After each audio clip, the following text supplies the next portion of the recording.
100% job గ్యారంటీతో ISTTM business school admissions open. Hi hello నమస్తే and welcome to Suman TV, the India's largest digital media platform. ఆంధ్రప్రదేశ్లో అనూహ్యంగా మారిపోయినటువంటి రాజకీయ పరిణామాలు ఎలాంటి ప్రకంపనలు సృష్టిస్తున్నాయో అందరికీ తెలుసు. అఖండ విజయంతో కూటమి అధికార పీఠాన్ని అలంకరిస్తే అనూహ్య పరాజయంతో వైఎస్ఆర్సీపీ పార్టీ ఉనికిని కోల్పోయినటువంటి ప్రమాదంలో పడింది. కనీసం ప్రతిపక్ష హోదా కూడా దక్కనటువంటి దారుణమైనటువంటి పరిస్థితులు పరిణామాల్లోనూ ఎవరు ఊహించి ఉండలేదు. ఇలాంటి పరిస్థితుల నేపథ్యంలో ఇన్ని సంవత్సరాలుగా ఈ 5 సంవత్సరాల పాలనలో వైఎస్ఆర్సీపీ పాలనలో నష్టపోని వర్గం అంటూ లేదు. ప్రతి ఒక్కళ్ళు కూడా సామాన్యులు మొదలుకొని రాజకీయ నాయకుల వరకు, పారిశ్రామికవేత్తల వరకు, వ్యాపారవేత్తలు ప్రతి ఒక్కళ్ళు కూడాను ఏదో రూపంలో నష్టపోయారనేటువంటిది చాలామంది ప్రముఖులు వ్యక్తం చేస్తున్నట్టు ఆవేదన. ఈ నేపథ్యంలో ప్రముఖ నటులు, నిర్మాత, రియల్టర్ మురళీమోహన్ గారు మాతో ఉన్నారు. మురళీమోహన్ గారు ఈ పరిణామాల పట్ల ఆయన అభిప్రాయాన్ని, ఈ అనూహ్య విజయం పట్ల తన స్పందనను తెలియజేయడానికి ముందుకు వచ్చినందుకు వారికి ముందుగా మా సుమన్ టీవీ ప్రేక్షకుల తరఫున కృతజ్ఞతను తెలియజేస్తూ, సార్ నమస్తే అండి. నమస్తే. ఎలా ఫీల్ అవుతున్నారు సార్? మీరు తెలుగుదేశం పార్టీ తోటి మీరు మొదటి నుంచి మానసపుత్రులు తెలుగుదేశం పార్టీలో మొదటి నుంచి ఒక క్రియాశీలక కార్యకర్తగా ఉన్నారు, ఒక ఎంపీగా చేశారు, పార్టీతో చాలా అనుబంధం కలిగినటువంటి వ్యక్తి మీరు. ఈ అనూహ్య విజయం ఎలాంటి ఆనందాన్ని మీకు కలిగిస్తుంది? చాలా చాలా చాలా ఆనందంగా అనిపించింది. నాకే కాదు, ఆంధ్రప్రదేశ్లే కాకుండా దేశ విదేశాల్లో ఉన్న తెలుగు వాళ్ళందరూ కూడా ఈ ఎలక్షన్ రిజల్ట్స్ చూసి విపరీతమైన హ్యాపీ ఫీల్ అయ్యారు. మీకు తెలిసే ఉంటుంది, చాలా మంది ఇప్పుడు అమెరికా నుంచి కానీ, లేకపోతే సింగపూర్ నుంచి కానీ, ఆస్ట్రేలియా నుంచి, ఎక్కడెక్కడి నుంచో ఎంతో మంది వచ్చారు. వాళ్ళందరూ కేవలం ఓట్ వేయటానికి, వాళ్ళ కుటుంబ సభ్యులకి అందరూ కూడా చెప్పి తెలిసిన అందరికీ తెలుగుదేశానికి వేయించడం కోసం వాళ్ళు వచ్చారు. ఎలక్షన్ అయ్యేవరకు కూడా వాళ్ళకి ఎంత ఎంత ఖర్చు అవుతుందో తెలుసు కదా, అక్కడి నుంచి అక్కడికి వచ్చి వెళ్ళాలంటే. వాళ్ళందరూ అంతంత ఖర్చు పెట్టుకొని ఎలక్షన్ అయ్యేదాకా ఉండి మళ్ళీ రిజల్ట్స్ దాకా ఉండలేకపోయారు, వెళ్ళిపోయారు. బట్ అక్కడ మనకంటే బాగా ఆతృతగా చూసారు, సెలబ్రేట్ చూసుకున్నారు, బాగా ఆనందపడ్డారు, సెలబ్రేట్ చూసుకున్నారు. అక్కడ ఏం చేస్తారంటే ఎలక్షన్ కౌంటింగ్ రోజు వచ్చినప్పుడు అందరు కలిసి ఒక చోట అక్కడ ఒక కమ్యూనిటీ హాల్ లాంటి దాంట్లో కలుస్తారు. కలిసే ఆ రోజు అక్కడ ఫుడ్ అన్ని ఏర్పాట్లని జాగ్రత్తగా చేసుకుంటారు. ఆ రిజల్ట్స్ వస్తూ ఉంటాయి చూసేసి కేరెంతలు కొడుతూ అలా చేసుకుంటారు. చాలా బాగా చేసుకుంటారు వాళ్ళు, మనకంటే బాగా చేసుకుంటారు ఇక్కడ వాళ్ళకంటే కూడా. అంత ఆతృతగా చూస్తారు. సెలబ్రేట్ చేసుకున్నారు. నేనేం సెలబ్రేట్ చేయటం ఏం చేయలేదు, కానీ ఫ్రెండ్స్ తో కలిసి కూర్చున్నాం. 5-6 ఫ్రెండ్స్ 5-6 కలిసి చూసాము. రిజల్ట్స్ చూస్తా కూర్చున్నారు. రిజల్ట్ డెఫినెట్ గా గెలుస్తామనే ఆలోచన అయితే ఉంది, కానీ ఎంత వస్తుంది మెజార్టీ అనేది డౌట్ వచ్చింది. నెక్ టు నెక్ వస్తుందా, కంఫర్టబుల్ మెజార్టీ వస్తుందా అని ఆలోచిస్తే నాకు కంఫర్టబుల్ మెజార్టీ వస్తుందని నాకు అనిపించింది. కానీ వాళ్ళు చెప్పే మాటలు వింటంటే కొంతమంది నాకు తెలిసిన మిత్రులు, ఆయన కూడా తెలుగుదేశమే, తెలుగుదేశంలో ఆయన కూడా పదవులు పొందాడు. ఆయన నుంచి ఒక రోజున బ్రదరు మనం అనుకున్నంత రీతిగా లేదు, మొత్తం ఆడకే విధిగా ఉంది, మన ఎంపీల్లో కూడా ఎవరో గెలవరంట, అందరూ ఓడిపోతారు అంటారు అని చెవులు చెప్పాడు. ఎక్కడ ఏదో ఫంక్షన్ జరిగింది మన లాల్ బహదూర్ స్టేడియంలో, డైరెక్టర్స్ డే. ఆ రోజున అట్లా భుజం మీద చేసేసి దగ్గరికి తీసుకొని చెవులో చెప్పాడు. ఇప్పుడు నాకు షాక్ అయ్యాను నేను కొంచెం, కానీ అదే ఉండదులే అన్నా నేను. అయినా లోపల భయం ఉంది. వాళ్ళు నిజమేమో, మనకు కనపడేదేమో ఇంత బాగా కనపడుతుంది, వాళ్ళకి కనపడేది వాళ్ళు అంతా ఇదిగా ఉన్నారు. వాళ్ళు మేము బ్రహ్మాండమైన మెజార్టీతో వస్తామని ఒక పక్కన చెప్తున్నారు, వైనాట్ 175 అని కూడా చెప్తున్నారు. ఇవన్నీ చూస్తే ఏమైనా జరుగుతుందేమో, మనం అలాంటి పరిస్థితి ఎలా చేయాలి, ఎలా ఫేస్ చేయాలి అనేది కూడా ఆలోచన వచ్చింది. అంచనాలకు భిన్నంగా ఇంత అఖండమైనటువంటి మెజారిటీ రావడానికి కారణం ఏంటి అంటే మీ విశ్లేషణ ఏంటి? ముందు ఆ రోజున ఓటింగ్ అంత percentage of voting 82% of voting జరిగేటప్పటికి భారతదేశంలో ఎక్కడ ఏ రాష్ట్రంలోనూ ఎవరికీ జరగలేదు. ఇంత ఓటింగ్ జరిగింది అనగానే అనూహ్యమైన రిజల్ట్స్ వస్తాయి అనేది ఒక కాన్ఫిడెన్స్ వచ్చింది. అది దాన్ని మాకు అన్యూహం అనుకుని మేము అనుకున్నాం. అదే విధంగా వాళ్ళు మనం ఇచ్చిన డబ్బులన్నీ పుచ్చుకున్న వాళ్ళు అందరూ చేశారు, మనకు అద్భుతమైన విజయాలు వస్తారు వాళ్ళు అనుకున్నారు. But we are in confidence. Definite గా 130 అట్లా వస్తాయి అనుకున్నాను నేనైతే. 130 గవర్నమెంట్ ఫామ్ చేయడం, కూటమి అందరూ కలిసి 130 ఈజీగా వస్తాయి, తెలుగుదేశానికి 100కు తక్కువ లేకుండా వస్తాయి అని నేను అనుకున్నాను. రిజల్ట్స్ చూస్తే అసలు అనూహ్యం. మాకే ఇది మనం కరెక్ట్ గానే చూస్తాం, రిజల్ట్ వస్తున్నా కూడా. అవునవును. నమ్మశక్యం కానటువంటి ఆ? నమ్మశక్యం అసలు అంటే తెలుగుదేశం పెట్టిన తర్వాత ఎన్టీ రామారావు ఉన్నప్పుడు కానీ తర్వాత చంద్రబాబు చేసినప్పుడు కానీ ఇంత అనూహ్యమైన విజయం మనం చూడాల. దానికి కారణం ఏమిటి అని విశ్లేషిస్తే అండి, నెంబర్ 1 రాష్ట్ర ముఖ్యమంత్రిగా ఆయన ఒక ఛాన్స్ అంటూ వెళ్ళి పాదయాత్రలు చేసి అందరి దగ్గర నుంచి మన్ననలు పొంది బ్రహ్మాండమైన మెజార్టీ తోటి గెలిచాడు. గెలిచినప్పుడు ఆయన అన్నాడు ఒకటే మాట, నేను ఒక్కసారి కనుక గెలిచి పీఠం ఎక్కితే 30 ఏళ్ళ దాకా దిగను, నేనే ముఖ్యమంత్రి అన్నాడు. అంటే నిజమే కదా, మెజార్టీతో గెలిచాడు. ఈయన అలాగనే పనిచేసి అలా డెవలప్ చేస్తే డెఫినెట్ గా కూడా ఆయన కదల్చలేరు. యంగ్ కుర్రాడు వచ్చాడు, బాగా చేస్తున్నాడు, డెఫినెట్ గా 30 ఏళ్ళు ఉండాలని దాని మీద ఇదిగా ఉన్నాడు. బాగా రాత్రి మాటలు కష్టపడి చేస్తాడు అనుకున్నాం, చంద్రబాబు చేసినట్టు చేస్తాడు అనుకున్నాం.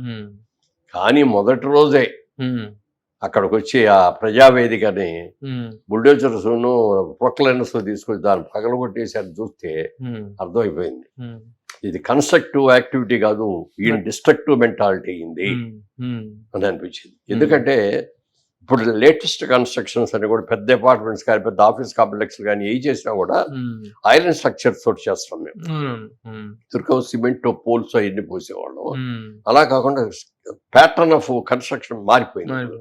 మారిపోయి ఐరన్ కన్స్ట్రక్షన్ తోటి పెద్ద పెద్ద గడ్డర్స్ లాంటివి అన్ని చేసి మిగిలినన్ని రెగ్యులర్ అట్లాగా వచ్చేటట్టుగా చేస్తున్నాం. ఇది కూడా అలా చేసింది. అలా చేసిన దాన్ని నిజంగా అతనికి కనుక ఇది తీయించేసేయాలి అని అనుకుంటే జాగ్రత్తగా పై టాప్ రేకులు తీసేస్తే ఆ స్ట్రక్చర్ మొత్తం పనికి వచ్చేది. బోల్ట్లతో ఉడదీసుకొని అది తీసుకోవాలి, ఆయన ఎక్కడ కావాలంటే అక్కడ నిర్మించుకోవచ్చు. మరి అంత డబ్బు ఖర్చు పెట్టింది ఉంది, అంత ప్రజాదానం ఏమీ లేకుండా బుల్డోజర్లు తెచ్చి లాగేటప్పటికి అన్ని వంకరలు ఎందుకు పని రాకుండా అయిపోయింది. ఇప్పటికీ అలాగే ఉంది. మొన్న చంద్రబాబు నాయుడు గారు అయితే అనలేదు, నేను చెప్పలేదు, కానీ నా మనసులో ఉన్న కోరిక ఏంటంటే ఆ స్ట్రక్చర్ని అలాగే ఉంచాలి ఈయన. ఎంతంటే కన్స్ట్రక్టివ్ అనే దాంట్లో ఆయన అమరావతి ఉంది, అక్కడ చుట్టుపక్కల అన్ని వచ్చేస్తాయి బ్రహ్మాండంగా, అవన్నీ కనపడతా ఉంటాయి. డిస్ట్రక్టివ్ గా ఎవరున్నారు, అది దీన్ని కూడా ఒక మ్యూజియం లో పెట్టి ఇదిలాగా దాన్ని అలాగే పెట్టి కాంపౌండ్ కట్టేసి దాన్ని ఎవరు ఆ విషయం చెప్పారు చంద్రబాబు నాయుడు. చెప్పారా? దాన్ని ఏ మాత్రం కదిలించిన అలాగే వదిలేస్తాను, అది ఆ విధ్వంసానికి గుర్తుగా అలా ఉండిపోవాలి అని చెప్పారు. ఆయన అనౌన్స్ చేశారు, దాని జోలు వెళ్ళరట, నన్ను ఏం కదిలించారు. అదే నేను నాకు అనిపించింది మొదట్లో గౌకర్ వెంటనే అది బాగు చేయించేసి మళ్ళీ కొత్త కన్స్ట్రక్షన్ చేయటం చేస్తారేమో అని అనుకున్నాను. కానీ ఆయన చాలా ఆలోచించాడు, చాలా అడ్వాన్స్ గా ఆలోచించాడు నిజంగా చెప్పాలంటే.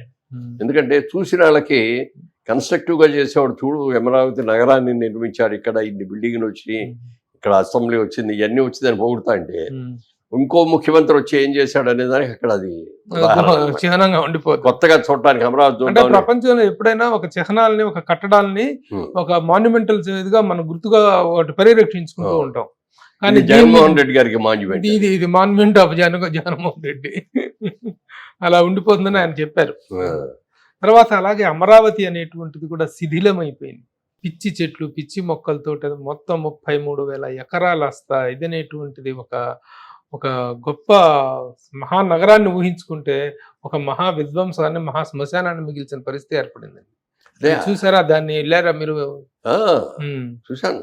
ఎందుకంటే మేము విజయవాడలో ప్రాజెక్ట్ చేసాం కదా, ఎప్పుడైతే రాజధాని ఇక్కడ కాదు 3 రాజధానులు చేస్తాం, మేజర్ గా అంతా వైజాగ్ మేము చేస్తాం, ఒక శాసనసభ మాత్రం అంటే ఎన్ని రోజులు ఉంటుంది శాసన సంవత్సరంలో?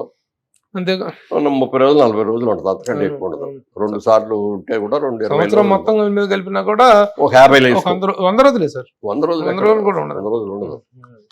అన్ని రోజులు మాత్రం గవర్నమెంట్ ఇక్కడ ఉంటుంది. వైజాగ్ లేకపోతే వైజాగ్ నుంచి అందరు రావాలి ఇక్కడ. మినిస్టర్లు అంటే వాళ్ళకి ఏదో ఒకటి వస్తాయి, వాళ్ళకి వస్తారు. ఎంప్లాయీస్ కూడా రావాలి కదా, జనమందరూ కూడా రావాలి కదా. ఇది దాన్ని అట్లా ఒక పనికిరాని దీనిలాగా చేశాడు. చంద్రబాబు నాయుడు గారు గెలిచిన తర్వాత ఇంకా ముఖ్యమంత్రి ప్రమాణ స్వీకారం చేయకుండానే మొత్తం బుల్డోజర్స్ అవన్నీ పెట్టేసి తొప్పులు గిప్పులు అన్ని లాగిచ్చారు. ఉండవల్లి నుంచి ఆ రోడ్ అంతా కూడా క్లియర్ చేసేసి మొత్తం లైట్లు కూడా లేవు, మొత్తం లైట్లు పెట్టేశారు. అక్కడ ఒక పెద్ద స్టేడియం కట్టారు సార్, చూసారా మీరు? స్టేడియం స్టేడియం మామూలు స్టేడియం కాదు సార్, ఇంటర్నేషనల్ స్టేజ్ లో ఉన్న స్టేడియం ఆ రోజుల్లో ఆయన కట్టింది. దాన్ని ఆ విధంగా అసలు సర్వనాశనం ఎందుకు పనికి రాకుండా తయారైంది. ప్రపంచ స్థాయి స్టేడియం కట్టారు చంద్రబాబు నాయుడు గారు. ఎందుకంటే ఆయనకి ఇక్కడ హైదరాబాద్ క్యాపిటల్ గా ఉన్నప్పుడు ఆంధ్రప్రదేశ్ ఉమ్మడి ఆంధ్రప్రదేశ్ గా ఉన్నప్పుడు కూడా ఇక్కడ స్టేడియంస్ అనే బ్రహ్మాండాన్ని కట్టాడు. కట్టి ఏంటంటే అప్పుడు ఏషియాడ్ ఇది పెట్టించారు ఇక్కడ. ఆ తర్వాత ఎప్పుడైనా సరే వరల్డ్ ఇది కూడా చేయించాలని ఆయన కోరిక అనమాట. అందుకని ఆ కోరికలో భాగంగా అక్కడ కూడా కట్టాడు. నేను వెళ్ళి చూడలేదు కానీ కట్టారు. నేను చూసాను చాలా గొప్ప స్టేడియం కట్టారు. అదే అదే మరి అది కూడా శిథిలావస్థకు చేరుకుంది. మళ్ళీ ప్రతిదీ మళ్ళీ అమరావతి అనేటువంటిది పునరుజ్జీవనంతో పురువిప్పి నాట్యం ఆడేటువంటి పరిస్థితి కనిపిస్తుంది. ఈ సందర్భంగా అక్కడ ఉన్న మహిళా రైతులు, ఎందుకంటే అసలు ముందు 3 పంటల పండేటటువంటి ఒక అద్భుతమైన నేలల్ని చంద్రబాబు నాయుడు గారు ఇచ్చిన మాట కోసం ఇక్కడ ఒక మహానగరాన్ని నిర్మించబోతున్నాడు.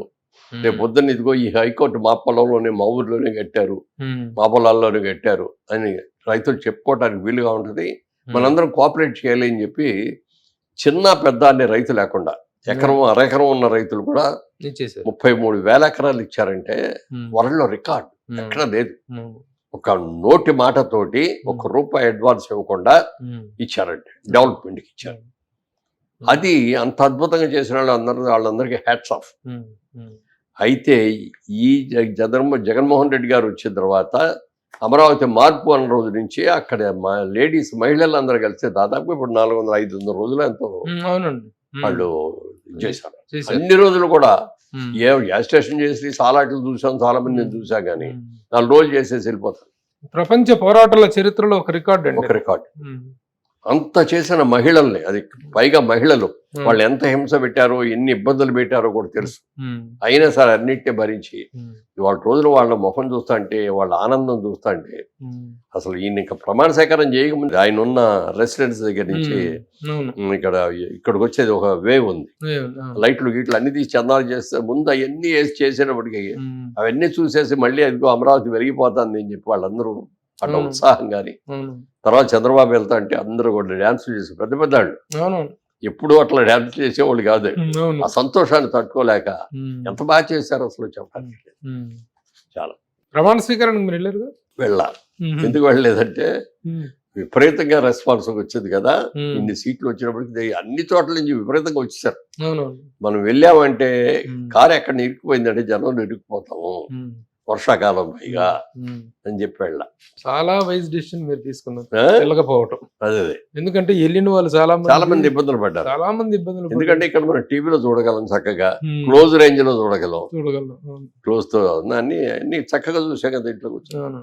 అందుకని ఇబ్బందులు పడతామని చెప్పి వెళ్ళలేదు. బట్ చాలా మంది అడిగారు. పార్టీ ఆఫీస్ నుంచి కూడా ఫోన్ వచ్చింది, సార్ బయలుదేరుతున్నారా బాబు, నాకు రావాలనే ఉంది కానీ మనసులో ఈ దీంట్లో ఇబ్బంది పడతామని చెప్పి రాలేదు, కట్టలేదు అని చెప్పి. ఇప్పుడు అన్ని రంగాలు సఫర్ అయినట్టుగానే అన్ని రంగాల్లోనూ ఒక డిస్ట్రక్టివ్ ప్యాటర్న్ అనేటువంటిది నడిచిందండి. అలాగే రియల్ ఎస్టేట్ రంగంలో కూడాను, ముఖ్యంగా రియల్ ఎస్టేట్ రంగంలో అసలు అధికారంలోకి వచ్చినటువంటి వెంటనే ఎవరైనా నిర్మాణాత్మకమైన కార్యక్రమాలతో ముందుకు వెళ్తారు, కానీ ఇసుక అనేటువంటి దాన్ని ఆపేసి సాధారణమైన కూలీ అనేటువంటి వాటికి సంవత్సరం పాటు ఉపాధి లేకుండా పోయింది. తాపీ వాళ్ళకి కానీ అక్కడ రోజు పనిచేసేప్పుడు తాపీ మేస్త్రి ఒకడు ఉంటే పనిచేసేవాళ్ళు 10 మంది ఉంటారు. తాపీ మేస్త్రికి పని లేకపోతే వాళ్ళిద్దరికి ఎక్కడి నుంచి చెప్తాడు ఆయన. అలా అసలు ఎంతమంది పని లేకుండా అయిపోయారు చెప్పడానికి. రియల్ ఎస్టేట్ రంగం మాత్రం చాలా చావు దెబ్బతింది.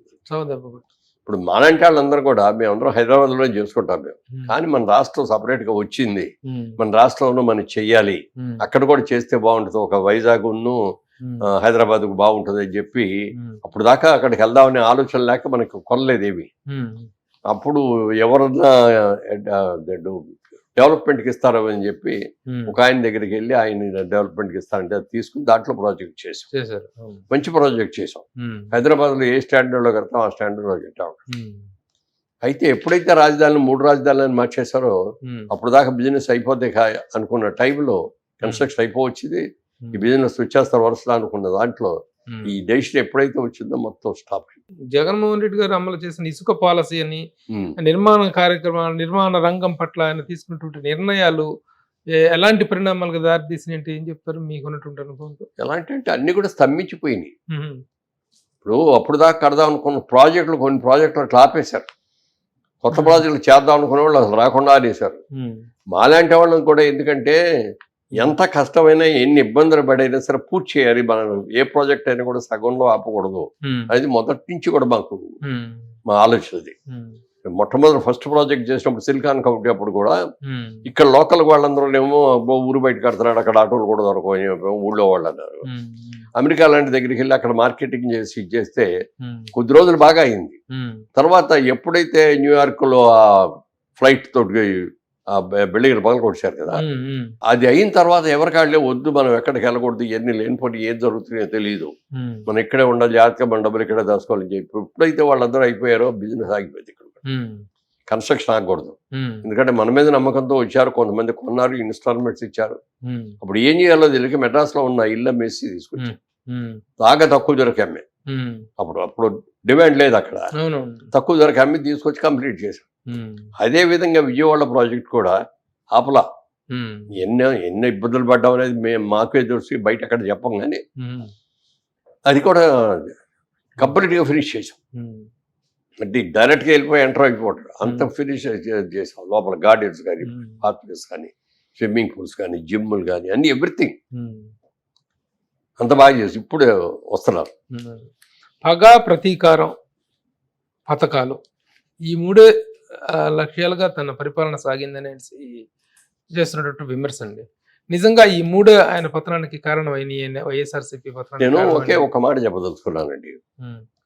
ఇప్పుడు బటన్ నొక్కుతా అనుకుంటాడు. ఒక ముఖ్యమంత్రి అనేవాడు సీట్లో కూర్చొని మన రాష్ట్ర ఆదాయం ఏంటి, మనకున్న పరిశ్రమలు ఏమిటి, మనం చేయాల్సిన సంక్షేమ కార్యక్రమాలు ఏంటి, వీటిని ఎలా బ్యాలెన్స్ చేసుకోవాలి అని ఆలోచించాలి. మనకి ఎడ్ల బండిలో వెళ్తా ఉంటాం, 2 ఎడ్లు కడతాం, 2 ఎడ్లు సమానంగా నడిస్తే బండి చక్కగా వెళ్ళిపోద్ది. ఒక ఎద్దు ముందుకి ఒక ఎద్దుకి వెనక్కి లాగితే అవ్వదు కదా. చంద్రబాబు నాయుడు గారు డెవలప్మెంట్ చేశారు, సంక్షేమం చేశారు. ఈయన జగన్మోహన్ రెడ్డి గారు అనుకున్నది అంటే, నేను 30 సంవత్సరాలు ఉంటాను, పేదవాళ్ళందరికీ డబ్బులు పంచేస్తాను, అప్పులు తెచ్చారు సరి చేసేస్తాను, నీకు అందరూ నాకే వేస్తారు, 30 ఏళ్ళు నేనే ముఖ్యమంత్రిగా ఉంటాను. వైజాగ్ లో ప్యాలెస్ చేయించుకుంది కూడా, ఇప్పుడు ముఖ్యమంత్రి అయిపోతాను, ముఖ్యమంత్రి అయిన తర్వాత అక్కడే కంటిన్యూ అవుతాను, 30 ఏళ్ళ మందే కదా అనే లెవెల్లో చేశాడు. చేయటం కాకుండా ఇప్పుడు మనకి ఇంకొక చిన్న మాట అండి, మామూలుగా రైతాంగంగా చూసుకుంటే ఇప్పుడు మా వాళ్ళంటే వాళ్ళందరి ఇళ్లలో కూడా వ్యవసాయం పంటలు వచ్చిన తర్వాత, ఆ పంటలు వచ్చిన తర్వాత పంటలు ఇంటికి తీసుకొచ్చి డబ్బు తీసుకొచ్చి మా అమ్మకి ఇచ్చేవారు మా ఇంట్లో. అట్లా ప్రతి ఇంట్లోనూ ఆ ఇల్లాలకి, ఇంటి ఇల్లాలకి రైతు కష్టపడి సంపాదించి తీసుకొచ్చిందంతా ఇల్లాలకి ఇస్తే, ఇల్లాలో ఒక బడ్జెట్ వేసుకునేది. ఏం బడ్జెట్ వేసుకున్నది, ఇదిగో ఇంత వచ్చింది, మనకి ఇంటి ఖర్చుకి ఎంత కావాలి, ఏదైనా శుభకార్యం జరిగితే బట్టలు కొనుక్కోవడానికి ఎంత కావాలి, మన పిల్లలు ఎదుగుతున్నారు, రేపు కాలేజీకి వెళ్ళిపోతే కాలేజీ బడ్జెట్కి ఏం కావాలి, లేకపోతే ఆడపిల్ల పెళ్లికి వస్తుంది, ఏదో ఇంతో అంతో బంగారం కొని ఉంచకపోతే కష్టం అని వాళ్ళు ఇది చేయదు. ఇవన్నీ ఆలోచించి భార్యాభర్త ఇద్దరు కలిసి అనుకుని అంత పర్ఫెక్ట్గా చేస్తారు. ₹1 కూడా వేస్ట్ చేయరు. ఉన్న దాంట్లో ఏమీ లేకుండా. ఇప్పుడు ఇక్కడ ఈయన బటన్ నొక్కడు ఏమైందంటే, అప్పులు తెచ్చి ఆ డబ్బులు వచ్చి బటన్ నొక్కడానికి నువ్వే కావాలా, రిక్షా డ్రైవర్ని పెడితే చేయడా, ఒక లారీ డ్రైవర్ని తీసుకొచ్చి కూర్చోబెడితే బటన్ నొక్కలేడా, ఒక మహిళని చదువుకోరాని ఒక మహిళ తీసుకుంటే బటన్ నొక్కలేదా? ఆదాయం పెంచాలి. నువ్వు ఆదాయం పెంచలేదు, అభివృద్ధి కుంటుపడిపోయింది, అప్పులు తెచ్చి నువ్వు ఇచ్చి నేను ఏదో బ్రహ్మాండంగా చేశాను ఇచ్చాను అనుకుంటే ఎలా? చంద్రబాబు నాయుడు గారు కూడా సంక్షేమ కార్యక్రమాలు చేశారు, అయితే అభివృద్ధిని చేస్తూ సంక్షేమం చేశారు. రాబడి ఏంటి ఇవాళ హైదరాబాద్ వాడు ఈ స్టేజ్ లో ఉందంటే, మనందరం ఇంత పెద్ద మహానగరంలో ఉన్నామంటే దానికి ఆయనదే కదా, ఆయన చేసిందే కదా. అలాంటివన్నీ కూడా చేయకుండా ఊరికినే ఏదో నేను డబ్బులు ఇచ్చేస్తానంటే, పేదవాళ్ళని అందరూ కూడా పేదవాడిగానే బెచ్చగాళ్ళలాగానే చూడాలనుకున్నాడు ఆయన. మనం ఏం చేయాలంటే వాళ్ళు కూడా ఎలా సంపాదించుకోగలగాలి, వాళ్ళు మంచి ఇల్లు ఎట్లా కట్టుకోవాలి, వాళ్ళ కాళ్ళ మీద వాళ్ళు ఎలా నిలబడతారనేది నేర్పాలి మనం. దీనికి ఒక చిన్న కథ కూడా ఉంది. ఒకప్పుడు రాజుగారు ఒక ఆయన ఉండేవారంట. ఆ రాజుగారు ఓ రోజు మంత్రి గారిని పిలిచి, మన దేశంలో చాలా మంది ఉన్నారు కదా, మన వాళ్ళంతా మనం బాగా ప్రేమగా చూసుకోవాలి, నాకు మంచి పేరు రావాలి అని, అందుకని నేను ఒక నిర్ణయం తీసుకున్నానని చెప్పాడు మంత్రి గారికి. రోజు చేపలు పట్టేసి మన ఊర్లో, మన దేశంలో ఉన్న వాళ్ళందరికీ ఫ్రీగా ఇచ్చేద్దాం అన్నా అంట. సార్ అది కష్టం కదా, ఇదంటే ఏ కష్టం లేదు, ఎంత అయినా సరే ఇచ్చేద్దాం, ముందు ప్రజలందరూ కూడా దాన్ని బాగా మెచ్చుకోవాలి అని ఇచ్చేసి, మా రాజుగారు ఎంత గొప్ప అయినా రోజు బజార్ కొనుక్కోకుండా ఫ్రీగా చేపలు ఇంటికి వచ్చేస్తున్నాయి అని చెప్పి ఆనందపడ్డారు. ఏదో ప్రాబ్లం వచ్చేసి ఒక 10 రోజులు ఇవ్వలేకపోయాడు. ఇవ్వలేకపోతే ఈ తీసుకొని పొగిడిన వీళ్ళందరూ రాజుగారికి ఏం మాయరోగం వచ్చింది, రోజు ఇచ్చేవాడు ఇవ్వలేదు, ఇవాడు ఏం తింటాం, రోజు అలవాటు పడి ఉన్నాం దానికి, ఇప్పుడు ఇవి ఎలా తింటాం అని చెప్పి తిట్టడం మొదలెట్టారు. అప్పుడు మంత్రి గారిని పిలిచి, ఇదేంటయ్యా ఇన్నాళ్ళు చేసాం పొగిడారు, ఒక 10 రోజులు ఇవ్వలేకపోయేటప్పుడు తిడుతున్నారేంటే అంటే, అంతే సార్ నేను అందుకే ఆ రోజునే మీకు చెప్పారు, మీకు మనం ఉచితంగా ఏది ఇవ్వకూడదండి, మనం అది ఎలా సంపాదించుకోలేదు మనం నేర్పాలి. వాళ్ళకి చేపలు ఇచ్చే బదులు వలలు ఇచ్చామనుకోండి, ఎలా చేపలు పట్టాలో వాడికి నేర్పామనుకోండి, ప్రతివాడు వెళ్తాడు సముద్రంలో చెరువులలో ఎక్కడో చేపలు పట్టుకుంటాడు, 4 అమ్మినా 4 ఇంటికి తెచ్చుకు తిన్నా కొంత ఆదాయం వస్తుంది, ఆడి కాళ్ళ మీద నిలబడతాడు. మనం అది కాకుండా ఫ్రీగా ఉచితంగా ఇస్తే ఎన్నిళ్ళైనా ఇవ్వాలంటే అది ఎన్ని రోజులు ఇవ్వగలుగుతాం? ప్రజల్ని సోమరపోతులు చేయకూడదు, సంపాదన ఎలా సంపాదించాలి, నీకు పిల్లల్ని ఎలా పైకి తీసుకురాగలగాలి అనేది మనం నేర్పాలి. వాళ్ళకి వాళ్ళ కాళ్ళ మీద వాళ్ళు నిలబడేటట్టు చూడాలి, అంతేగాని ఎప్పుడు దేహి భిక్షాదేహి అన్నట్టుగా ఉండకూడదు. అది ఆలోచన లేదు దానికి. చంద్రబాబు నాయుడు గారు ఇన్ని సంవత్సరాలు ముఖ్యమంత్రిగా ఉన్నా is a student, everyday he is a student. ఎన్నికైనా బుక్స్ తెప్పించుకొని ఏ దేశం ఎట్లా డెవలప్ అయింది, జపాన్ ఉంది, జపాన్లో విపరీతంగా భూకంపాలు వచ్చేసి అన్ని పడిపోతా ఉంది, దాన్ని ఎలా చేయాలి, ఎలా డెవలప్ చేయాలో వాళ్ళు చేశారు. దుబాయ్ ఉంది, చుట్టూ సముద్రం, ఇసుక శాండ్ తప్ప ఏమీ లేదు, ఒక్క మొక్క వెదదు, దాన్ని ఎలా చేయాలి. సింగపూర్ చిన్న ద్వీపం, ఈ చిన్న ద్వీపాన్ని ఇంటర్నేషనల్ సిటీ ఎలా చేయాలి అని వాళ్ళందరూ చేసి చూపించారు. అవన్నీ కూడా అవి తెప్పించుకొని వాళ్ళు ఎలా చేశారు, ఏ స్కీమ్తో చేశారు అనేది అన్ని కూడా ఆయన స్టడీ చేసి ఫాలో అయ్యారు. అమరావతి నగరాన్ని క్యాపిటల్ నిర్మిద్దాం అనుకున్నప్పుడు కూడా ఆయన ఒకటే ఆలోచించారు. ఆంధ్రప్రదేశ్ తెలంగాణ వాళ్ళకి ఏమో హైదరాబాద్ ఉంది బ్రహ్మాండమైంది, ఆల్రెడీ నిజాం ప్రభుత్వాల్లో కట్టిన బిల్డింగుల్లో పెట్టి చేసుకున్నాం, స్టార్ట్ చేసాం, తర్వాత మనం కూడా కట్టుకున్నాం. అదే తమిళనాడు ఉందంటే చెన్నై ఉంది, కోయంబత్తూర్ ఉంది, సేలం ఉంది, 3 బ్రహ్మాండమైన సిటీస్ ఉన్నాయి. కర్ణాటక చూస్తే బెంగళూరు ఉంది, మైసూర్ ఉంది, ఇంకేమో ఉన్నాయి, మంగళూరు చాలా ఉన్నాయి వాళ్ళకి. కేరళకి వెళ్తే వాళ్ళకి త్రివేంద్రం ఎన్ని బ్రహ్మాండమైనవి ఉన్నాయి. కానీ మనకి ఆంధ్రప్రదేశ్కు చూసుకుంటే విభజన జరిగిన తర్వాత ఆంధ్రప్రదేశ్లో చూసుకుంటే మనకి సిటీ అనేది లేదు. Vijayawada is not a city, Vizag is not a city, it's big towns, metro towns మరి గుంటూరు అలాంటిదే, తిరుపతి అలాంటిదే, అనంతపురం అలాంటిదే. ఇక్కడ ఇలాంటి దానికి ఒక సిటీ, ఒక అద్భుతమైన సిటీ, క్యాపిటల్ సిటీ అనేది కనుక మనం అద్భుతంగా రిజైన్ చేసుకోగలిగితే అందరూ అక్కడ వస్తారు ఆ సిటీలో ఉండడానికి. ఎప్పుడైనా సరే వాళ్ళు తెలంగాణ చూడండి, తెలంగాణలో రాష్ట్ర ఆదాయంలో 90% హైదరాబాదే, మిగిలిందంతా కలిపితే 10% వస్తుంది. అలా ఒక సిటీ, ఒక అద్భుతమైన సిటీని చేయాలని విజయవాడ, మంగళగిరి, తెనాలి, గుంటూరు ఇవన్నీ కలిపి ఒక పెద్ద సిటీకి అమరావతి సిటీని చేయాలని దాన్ని ప్లాన్ చేశారు. అంత ప్లాన్స్ చేసి మొదలుపెట్టి చేసిన దానికి అంటే మరి ప్రజల నిర్ణయాన్ని కూడా మనం శిరసా వహించాలి. కానీ ఇంత బాగా చేసిన ఆయనకు కూడా ఓటు వేయలేదు, గెలిపించలేదంటే ఏమిటో అర్థం కదా నాకు. ఢిల్లీ వెళ్తే పార్లమెంట్కి మీ తెలుగాళ్ళకి ఏమి విచక్షణ జ్ఞానం ఉండదా? అంత మంచి ముఖ్యమంత్రి చంద్రబాబు నాయుడు ముఖ్యమంత్రి ఓడిచ్చారు, జైల్లో ఉండొచ్చి అన్ని కేసుల్లో నన్ను తీసుకొచ్చే ముఖ్యమంత్రి చేశారు, మీకేం బుద్ధి ఉండదంటాయా, విచక్షణ జ్ఞానం లేదా మీకు అని అంటే సిగ్గుపడ్డావు. ఏం చెప్పాలో తెలియదు మాకు కూడా. అలా జరిగిపోయింది. మరి ఎంతమంది వాళ్ళ మహిళ, ఇప్పుడు మన నెలల్లో తల్లి క్యారెక్టర్ కానీ పెద్ద కోడల క్యారెక్టర్ కానీ వాళ్ళు ఆ బడ్జెట్ వేసుకొని ఆ డబ్బుల్ని ఎలా చూసుకుంటే ఎలా ఖర్చు పెట్టారు. వాళ్ళకున్నంత ఇంగిత జ్ఞానం కూడా ఒక ముఖ్యమంత్రికి లేదు అంటే ఏం చెప్పుకోవాలి. మన దురదృష్టం. ఒకప్పుడు భారతదేశంలో 5 టాప్ సిటీస్ స్టేట్స్ అనుకునే దాంట్లో మన ఉమ్మడి ఆంధ్రప్రదేశ్ ఒకటి. ఇవాళ ఆంధ్రప్రదేశ్ పొజిషన్ ఏంటంటే బీహార్ కంటే కూడా హీనమైన స్థితులు. ఒక శాంతి భద్రతల విషయం చూసుకుని ఏదన్నా చూడండి, ఏ కోణంలో చూసినా మరి అలా జరిగిన తర్వాత ఇంకా దీన్ని ఎలా డెవలప్ అవ్వాలి? ఆయన అంటే భయపడిపోయారు.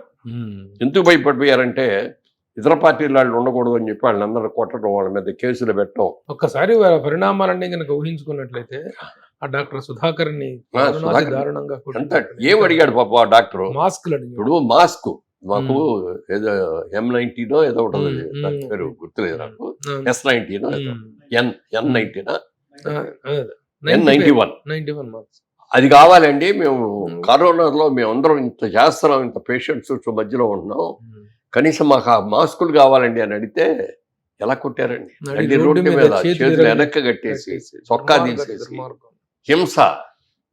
పెద్ద డాక్టరు, ఉమ్. ఒక వెనకబడ్డ కులం నుంచి ఉన్న డాక్టరు, అలాంటి అతను నాలో తప్పేశారు. ఎంతమంది నాలో తప్పేశారు? కానీ అండి ఏదైనా ఒక రాజకీయ పార్టీలో ఒక వ్యక్తి కనుక తప్పు చేస్తున్నట్టయితే అది అధ్యక్షుడు మెయిన్ కీలకమైన వ్యక్తి తప్పు చేస్తున్నప్పుడు కొన్ని ప్రతిపక్షాలైనా ప్రశ్నించాల్సినటువంటి ప్రతిపక్షాల సంగతి పక్కన పెట్టేస్తే స్వపక్షంలో ఉన్న వాళ్ళైనా మాట్లాడాలి కానీ ఈ స్వపక్షంలో ఉన్న లీడర్లు అందరూ కూడాను ఒత్తాసు పలికి పెద్ద పెద్ద లీడర్స్ ఎవరు కూడా నోరెత్తకుండా ఇది కరెక్ట్ కాదు అని చెప్పే ధైర్యం చేయలేకపోవటం ఎవరు కూడా చేయలేకపోయారు. ఎవరు అంటే వాళ్ళకున్న ఆయన ఇది చూసిన తర్వాత వాళ్ళ మినిస్టర్లు కూడా ఎంత చెత్తగా మాట్లాడారు. వాళ్ళ నాయకులు రౌడీల్లాగా ఎంతమంది చేయలేదు. వీళ్ళందరికీ భయపడిపోయారు. ఎవరికాళ్ళే మనకెందుకు వచ్చింది, మనం ఏదైనా విమర్శిస్తే మన మీద పడతారు, మన ఇళ్ళు పక్కల కొడతారు, లేకపోతే ఇంకోటి చేస్తారు అని ఎవరికి వాళ్ళే లోపల ఉడికిపోయింది అందరికి. ఒక్కొక్కరికి ఏంటి మన దరిద్రం. ఈ వ్యతిరేకత అనేటువంటిది కేవలం ప్రతిపక్ష పార్టీలు ఉన్నాయి కదా, స్వపక్షంలో కూడా ఉందండి. కానీ ఎవరు నోరెత్తలేని సహాయం, ఎవరు బయటపడలా. ఈ రోజున అందరూ కూడాను ప్రతి ఒక్కళ్ళు వాళ్ళ పక్షంలో వాళ్ళు కూడా నిజమే ఇది దీన్ని మనం నోరెత్తినట్టయితే ఆ రోజున మనం చెప్పలేకపోయారు. ఎవరు కూడా వెళ్ళి చెప్పలేకపోయారు. వాళ్ళకి చెప్పే అవకాశం ఉండేది కదా. ఎమ్మెల్యేలు కూడా కలుసుకునేవారు కాదు కదా. చెప్దామని వెళ్ళినా కూడా కొంతమంది అధికారులు అడ్డం పడ్డారని చెప్పేసి జక్కంపూడి రాజా లాంటి ఎమ్మెల్యే ధైర్యంగా మాట్లాడటం జరిగింది. ఏ విషయాన్ని బయట మాట్లాడటానికి లేకుండా ఆయన తప్పుదారు పట్టించారని చెప్పేసి. ఎవరు ఎక్కువ బాగా తిడితే వాళ్ళకి మంచి అవకాశాలు కల్పించారు. ఏంటి ఎంత చండాలమైన మాట్లాడండి. భాష ఎంత భయంకరమైన భాష. ఈ 5 సంవత్సరాల పాటు వాడినటువంటి భాషని టీవీలో మొత్తం మాధ్యమాలన్నింటిలో సోషల్ మీడియా అన్నింటిలో కూడా పెద్దవాళ్ళు మొదలుకో చిన్న పిల్లలు కూడా ఆ భాషను వాడటం, ఆ భాష తాలూకు ప్రభావం అనేటువంటి పిల్లల మీద కూడా ఒక విష ప్రభావాన్ని చూపించింది. అలాంటి ఇది కనిపించింది. మీరు ఇక్కడ చూశారు కదా, ఏమంటారు మీరు ప్రతిపక్షాలు వాడిన భాష గురించి? చాలా అసహ్యమేసింది. ఎందుకంటే ఒక గౌరవప్రదమైనటువంటి ఉన్నత పదవుల్లో ఉన్నారు వాళ్ళు.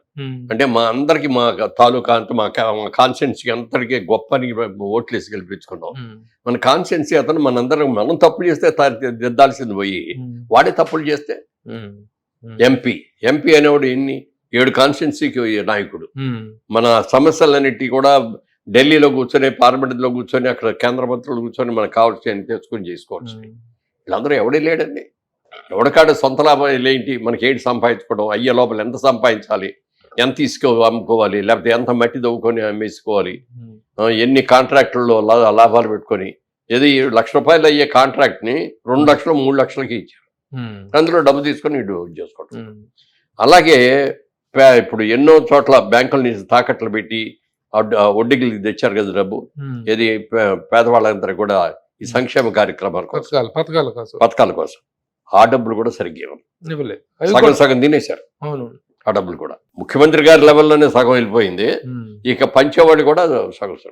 ఇది చాలా అందంగానే బటన్ నొక్కుతున్నా అంటే ఏంటి బటన్? ఇన్ని కోట్ల రూపాయలు పడ్డాయి అని చెప్పి లెక్క చెప్పడం తప్ప అందిన వాళ్ళు పుచ్చుకున్న వాళ్ళ తాలూకు ఇది లేదు, ఎవరు చెప్పలేరు. అయ్యి అసలు మెయిన్ అసంతృప్తి అక్కడే జరిగిందండి. పథకాల పేరు మీద జరిగిన వాటిల్లో స్వపక్షంలో కొంతమందికి అందటం తప్పితే పూర్తి స్థాయిలో అందరికీ అందినాయి అనేటువంటిది మాత్రం 50% మాత్రమే అందినాయి. అది వాళ్ళ పార్టీకి సంబంధించిన వ్యక్తులకు మాత్రమే అందినాయి అనేటువంటిది వాళ్ళ దగ్గర బాగా డబ్బులు పోగు చేశారండి. ఎవరు ముఖ్యమంత్రి గారి దగ్గర నుంచి, ఎమ్మెల్యేల దగ్గర నుంచి, మినిస్టర్ల దగ్గర నుంచి, ఆఫీసర్ల దగ్గర నుంచి అందరూ విపరీతంగా. ఎందుకంటే యథారాజా తథా ప్రజ అని రాజు ఎలా ఉంటాడు అడిగితే మంత్రులు, సేనాపతులు వాళ్ళు అట్లాగే ఉంటారు, జనం కూడా అలాగే అవుతారు. ఆయన చూసి అందరూ కూడా వీళ్ళు చేస్తాడు మనం మాత్రం ఎందుకు చేయాలి? ఐఏఎస్లు, ఐపీఎస్లు అందరూ పోలీసులు కానీ, ఐఏఎస్లు కానీ, ఐపీఎస్లు కానీ, డిపార్ట్మెంట్స్ వ్యవస్థలే కుదేలైపోయినటువంటిది, సరెండర్ అయిపోయినటువంటి పరిస్థితి ఎప్పుడు గతంలో చూడలేదు. ఏదన్నా వెళ్ళి ఎవరినన్నా అడుగుదామన్నా ఎక్కడ కొడతారో, ఏం చేస్తారో అని భయం. ఇది ఎప్పుడు ఇంత ముందు ఎప్పుడు లేదు. ఏ ఎమ్మెల్యే కూడా ఎదిరించినా కూడా, డౌన్ ఎమ్మెల్యే అన్నా కూడా తప్పయ్యా అట్లా అనకూడదయ్యా అని చెప్పి వెళ్ళిపోయేవారు తప్ప అని పట్టుకుని నువ్వు తీసుకొచ్చాడు కొట్టండి నరకండి ఆయన ఎవడో చెప్పలా. ఈ 5 ఏళ్లలో జరిగింది. మీరు జగన్మోహన్ రెడ్డి గారి పరిపాలన, ఆయన విధానాలు, ఆయన పద్ధతులు అనేటువంటిది పక్కన పెట్టేస్తే మీ స్టడీ ప్రకారం ఇంకా ఎవరెవరు వ్యక్తులు ఈ పరిస్థితులకు కారణం అయ్యారు అంటే ఏమైనా చెప్పగలరా? పేర్లుగా చెప్పను నేను, నేమ్ సంబడి పేర్లుగా నేను చెప్పను. ఇక్కడ అందరికీ తెలుసు ఎవడెవరు ఏ ఎమ్మెల్యే ఏమేమి మాట్లాడారో, ఎంత అసహ్యంగా మాట్లాడారో. రామారావు గారు లాంటి అద్భుతమైన ఫ్యామిలీలో, క్రమశిక్షణ మారుపేరుగా ఉన్న ఆ ఫ్యామిలీలో మరి చంద్రబాబు నాయుడు గారి భార్య వాళ్ళ గురించి కూడా ఎంత హీనంగా అసెంబ్లీలో మాట్లాడుతున్నారంటే, ప్రత్యక్ష ప్రచారం జరిగేటటువంటి చోట కూడా ఆయన మాట్లాడటం, అంత దూరంగా మాట్లాడటం ఆ ఎమ్మెల్యేలు. అది చూసి ముఖ్యమంత్రి గారు చూసి నవ్వుకోవటం. తప్పురా, ఇట్లా మాట్లాడకూడదు, అసెంబ్లీ ఇది అని చెప్పాల్సింది పోయి ఆ వచ్చి కూర్చొని స్పీకర్ అలాగే కూర్చొని ఎంజాయ్ చేస్తున్నాడు. కూర్చొని ముఖ్యమంత్రి గారు అలాగే ఎంజాయ్ చేస్తారంటే ఎంత బాధ అనిపించింది. ఇవాళ రోజున అంత బాగా చేసి, అంత కష్టపడి చేసిన చంద్రబాబు నాయుడు గారిని జైల్లో పెట్టడం ఏంటండి అసలు? అంటే నేనే కాదు జైల్లో, మీరు మీరు జైల్లో ఉన్నారని అనిపించడం కోసమే కదా. మీడియా కింగ్ అన్న రామోజీరావు గారిని కూడా జైల్లో పెట్టాలని మ్యాక్సిమం ట్రై చేశారు. అద్భుతమైన కంపెనీ అండి వాళ్ళది, మార్గదర్శి అనేది అండి ఇండియాలో నెంబర్ 1. అసలు చిట్ ఫండ్ కంపెనీని మీరు చూస్తే 10 ఏళ్ళు, 15 ఏళ్ళు, 20 ఏళ్ళ కంటే చేసిన కంపెనీలు చాలా తక్కువ ఉంటాయి. బోర్డు తిప్పేసి ఎక్కువ ఉంటాయి. అలాంటిది ఒక బ్యాంకు కంటే, ఇప్పుడు స్టేట్ బ్యాంక్ ఆఫ్ ఇండియా లాంటిది దాంట్లో కూడా తప్పులు జరిగినాయంటే పెద్ద పెద్ద ఇండస్ట్రీస్ వాళ్ళకు తీసుకెళ్ళి డబ్బులు ఇవ్వటం, వాళ్ళు కట్టలేకపోవటం, అట్లాంటివి ఎన్నో జరిగినాయి. కానీ ఇక్కడ ఎక్కడ జరగలేదు అట్లాంటిది. ₹1 మాకు అక్కడ ఇచ్చింది రాలేదు, మా డబ్బులు పాయినా మాకు డబ్బులు ఇవ్వలేదు అని నేను ఒక్క కంప్లైంట్ లేదు. అలాగే చాలా మంది ఇంట్రెస్ట్ వాళ్ళు ఇస్తున్నారు, దగ్గర డబ్బులు తీసుకెళ్ళి మన బ్యాంకులో దాచుకుంటే చిట్ ఫండ్లో మనం ఇన్వెస్ట్ చేస్తే మనకు ఇయర్లీ ఇంత వస్తుంది అని చెప్పి ఎంతో మంది డిపాజిట్లు అక్కడ పెట్టారు. సంవత్సరానికి ఒకసారి ఇదిగో మీకు వడ్డీ ఇస్తాను తీసుకెళ్ళండి అంటే కూడా ఉండి సార్, అక్కడే ఉండి సార్, మాకు కావాల్సినప్పుడు తీసుకుంటామని. అది నమ్మకం, ఆయన మీద నమ్మకం. వాటి మీద రైట్ చేసిన రోజున ఈ వెళ్ళిన నాయకులందరూ కూడా, రైడింగ్కి ఆఫీసర్లు కానీ ఎవరైనా సరే, కొన్ని వీళ్ళే రాసుకొని వెళ్ళి అది ఎంప్లాయీ మేనేజర్లను సంతకం పెట్టండి అన్నారు. చూడండి, అది చాలా భయంకరంగా ఉంది. అది జరగలేదు, ఎప్పుడు మేము తప్పు చేయలేదు, మేము ఎలా పెడతా ఉంటే అని చెప్పి సంతకాలు కూడా పెట్టాలి. స్టాఫ్ని కూడా హ్యాట్స్ ఆఫ్ చెప్పాలి. డబ్బులు కూడా డబ్బులు కక్కుర్తిపడి సంతకాలు పెట్టేసేసి పెట్టితే రామజీరావు పరిస్థితి ఏమయ్యేది? ఆయన జైల్లో ఉండేవాడు. ఏదొచ్చినా ప్రయత్నాలు చేశారు సార్ మీకు తెలిసినటువంటి కన్స్ట్రక్టివ్ గా పర్టికులర్ ఇష్యూస్ ఏమైనా రామోజీరావు గారిని జైల్లో పెట్టించడం కోసం చేసిన ప్రయత్నాలు? మార్గదర్శి చేశారు కదా, ఎంత పని చేశారు. మార్గదర్శి చాలా డ్యామేజ్ చేశారు. రామోజీ ఫిల్మ్ సిటీలో గవర్నమెంట్ పగల కొట్టడానికి, కూడలు కొట్టడానికి చూశారు, అది చేయడానికి చేయలేకపోయారు. అదంటే ఇక్కడ ప్రభుత్వానికి సంబంధించింది ఏదైనా. ఇప్పుడు కాదు, నేను అంతకుముందు కూడా రాజశేఖర రెడ్డి గారు కూడా ఇప్పుడు కూడా ట్రై చేశారు రామోజీరావుని. ప్రత్యేకంగా ఒక ఎంపీ గారిని ఆ పని మీదే పెట్టాడు, రాజమండ్రి ఎంపీ గారిని. పూర్తిగా అసలు ఆ రామోజీరావులో ఉన్న డిఫెక్ట్స్ ఏంటి అవన్నీ ఎవరటం, ఆ మార్గదర్శిలో ఏమున్నాయి, లేకపోతే రామోజీ ఫిల్మ్ సిటీలో ఏమి ల్యాండ్స్ ఉన్నాయి, ఇది ప్రైవేట్ వాళ్ళ ల్యాండ్స్ ఎన్ని ఉన్నాయి, గవర్నమెంట్ ల్యాండ్స్ ఎన్ని ఉన్నాయి, ఇవన్నీ దానికోసం ఒక మనిషినే పెట్టాడు కదా. పోర్ట్ఫోలియో అప్పగిచ్చారు, పోర్ట్ఫోలియో ఆయనకి ఇచ్చేసారు. అన్ని రకాలుగా చేసినా ఆయన తప్పు చేయలేదు కాబట్టి ఎవరు ఎన్ని చేసినా ధైర్యంగా నిలబడ్డాడు. ఆయన అరెస్ట్ చేయడానికి కూడా చాలా చేశారు. చంద్రబాబు నాయుడు గారిని చేయగలిగారు, అది కూడా అన్యాయంగా చేయగలిగారు. ఆయన ఎక్కడో టూర్లో ఉంటే, ఆ గెస్ట్ హౌస్ లో ఉంటే మిడ్ నైట్ వెళ్ళి తలుపులు కొట్టేసేసి 3 గంటలకి తీసుకెళ్లి కార్లో ఎక్కించుకొని ఎక్కడ తీసుకెళ్లాలో తెలియదు, ఏం చేయాలో తెలియదు, వాళ్ళకి ఇన్స్ట్రక్షన్స్ లేవు అప్పటికి. వేసేసుకుని కారులో 24 గంటలు కారులోనే తిప్పారు. తిప్పి చివరికి ఎక్కడో ఒక చోట తీసుకెళ్లి ఎఫ్ఐఆర్ రాయాలి కదా, రసీదు చేసి తీసుకెళ్లి జైలు పెట్టారు. ఎన్ని కేసులు పెట్టారంటే, ఒక కేసులో జామీన్ తెచ్చుకున్నా ఇమ్మీడియట్ గా బయటకు వెళ్ళగానే మళ్ళీ అరెస్ట్ చేసి తీసుకురావడానికి కావాల్సి కూడా పెట్టుకున్నారు. సార్, ఇప్పుడు ఈ డిస్ట్రక్షన్స్ అనేటువంటి పాయింట్లో వస్తే అమరావతి అనేటువంటి నెంబర్ 1 డిస్ట్రక్షన్ అది జరిగింది. తర్వాత రియల్ ఎస్టేట్ రంగం అనేటువంటి సర్వనాశనం అయిపోయింది, రోడ్లు అనేటువంటి సర్వనాశనం అయిపోయింది. అసలు ఎన్ని రోడ్లు అండి ఆయన ప్లాన్ చేసింది? అమరావతి నుంచి కర్నూలు కానీ, అనంతపురం కానీ, కడప కానీ వెళ్ళటానికి హైవేస్, బ్రహ్మాండమైన హైవేస్. అలాగే వీటిల్లో ప్రాజెక్టులు చాలా నాశనం అయిపోతే అట్లా మొట్టమొదటి పోలవరం ప్రాజెక్టు. పోలవరం అనేటువంటి నిన్న చంద్రబాబు నాయుడు గారు చూసి వచ్చి ఆయన చేశాడు. ఆ కాపర్ డ్యామ్ ఎన్ని ఇదవటానికి పాడైపోవడానికి కారణం వీళ్ళే. ముందు రాగానే ఏంటంటే డిస్ట్రక్టివ్ మెంటాలిటీ కదా. నవేగా వాళ్ళు చాలా అద్భుతంగా కడుతున్నారు కాంట్రాక్ట్స్, ఒక ప్రిస్టేజియస్. చంద్రబాబు నాయుడు గారు కూడా చెప్పారు, ఏమంటే మీకు లాభాలు వచ్చినా రాకపోయినా ఇంత పెద్ద ప్రాజెక్ట్ చేస్తామని క్రెడిట్ ఉంటుందండి మీకు అని చెప్పి చాలా ఒప్పించారండి. ఆ? ఒప్పించారు ఒప్పించి చేయించారు. ఆయనకు ఆడు కూడా ఎంతో హుషారుగా ఉండి ఎక్కడెక్కడి నుంచో పెద్ద పెద్ద మిషనరీ అంతా కూడా తెప్పించి చాలా బాగా చాలా స్పీడ్గా ఆయన డే అండ్ నైట్ అసలు ఊపిరాడిని ఇచ్చేవాడు కదా, అంత బాగా చేశారు.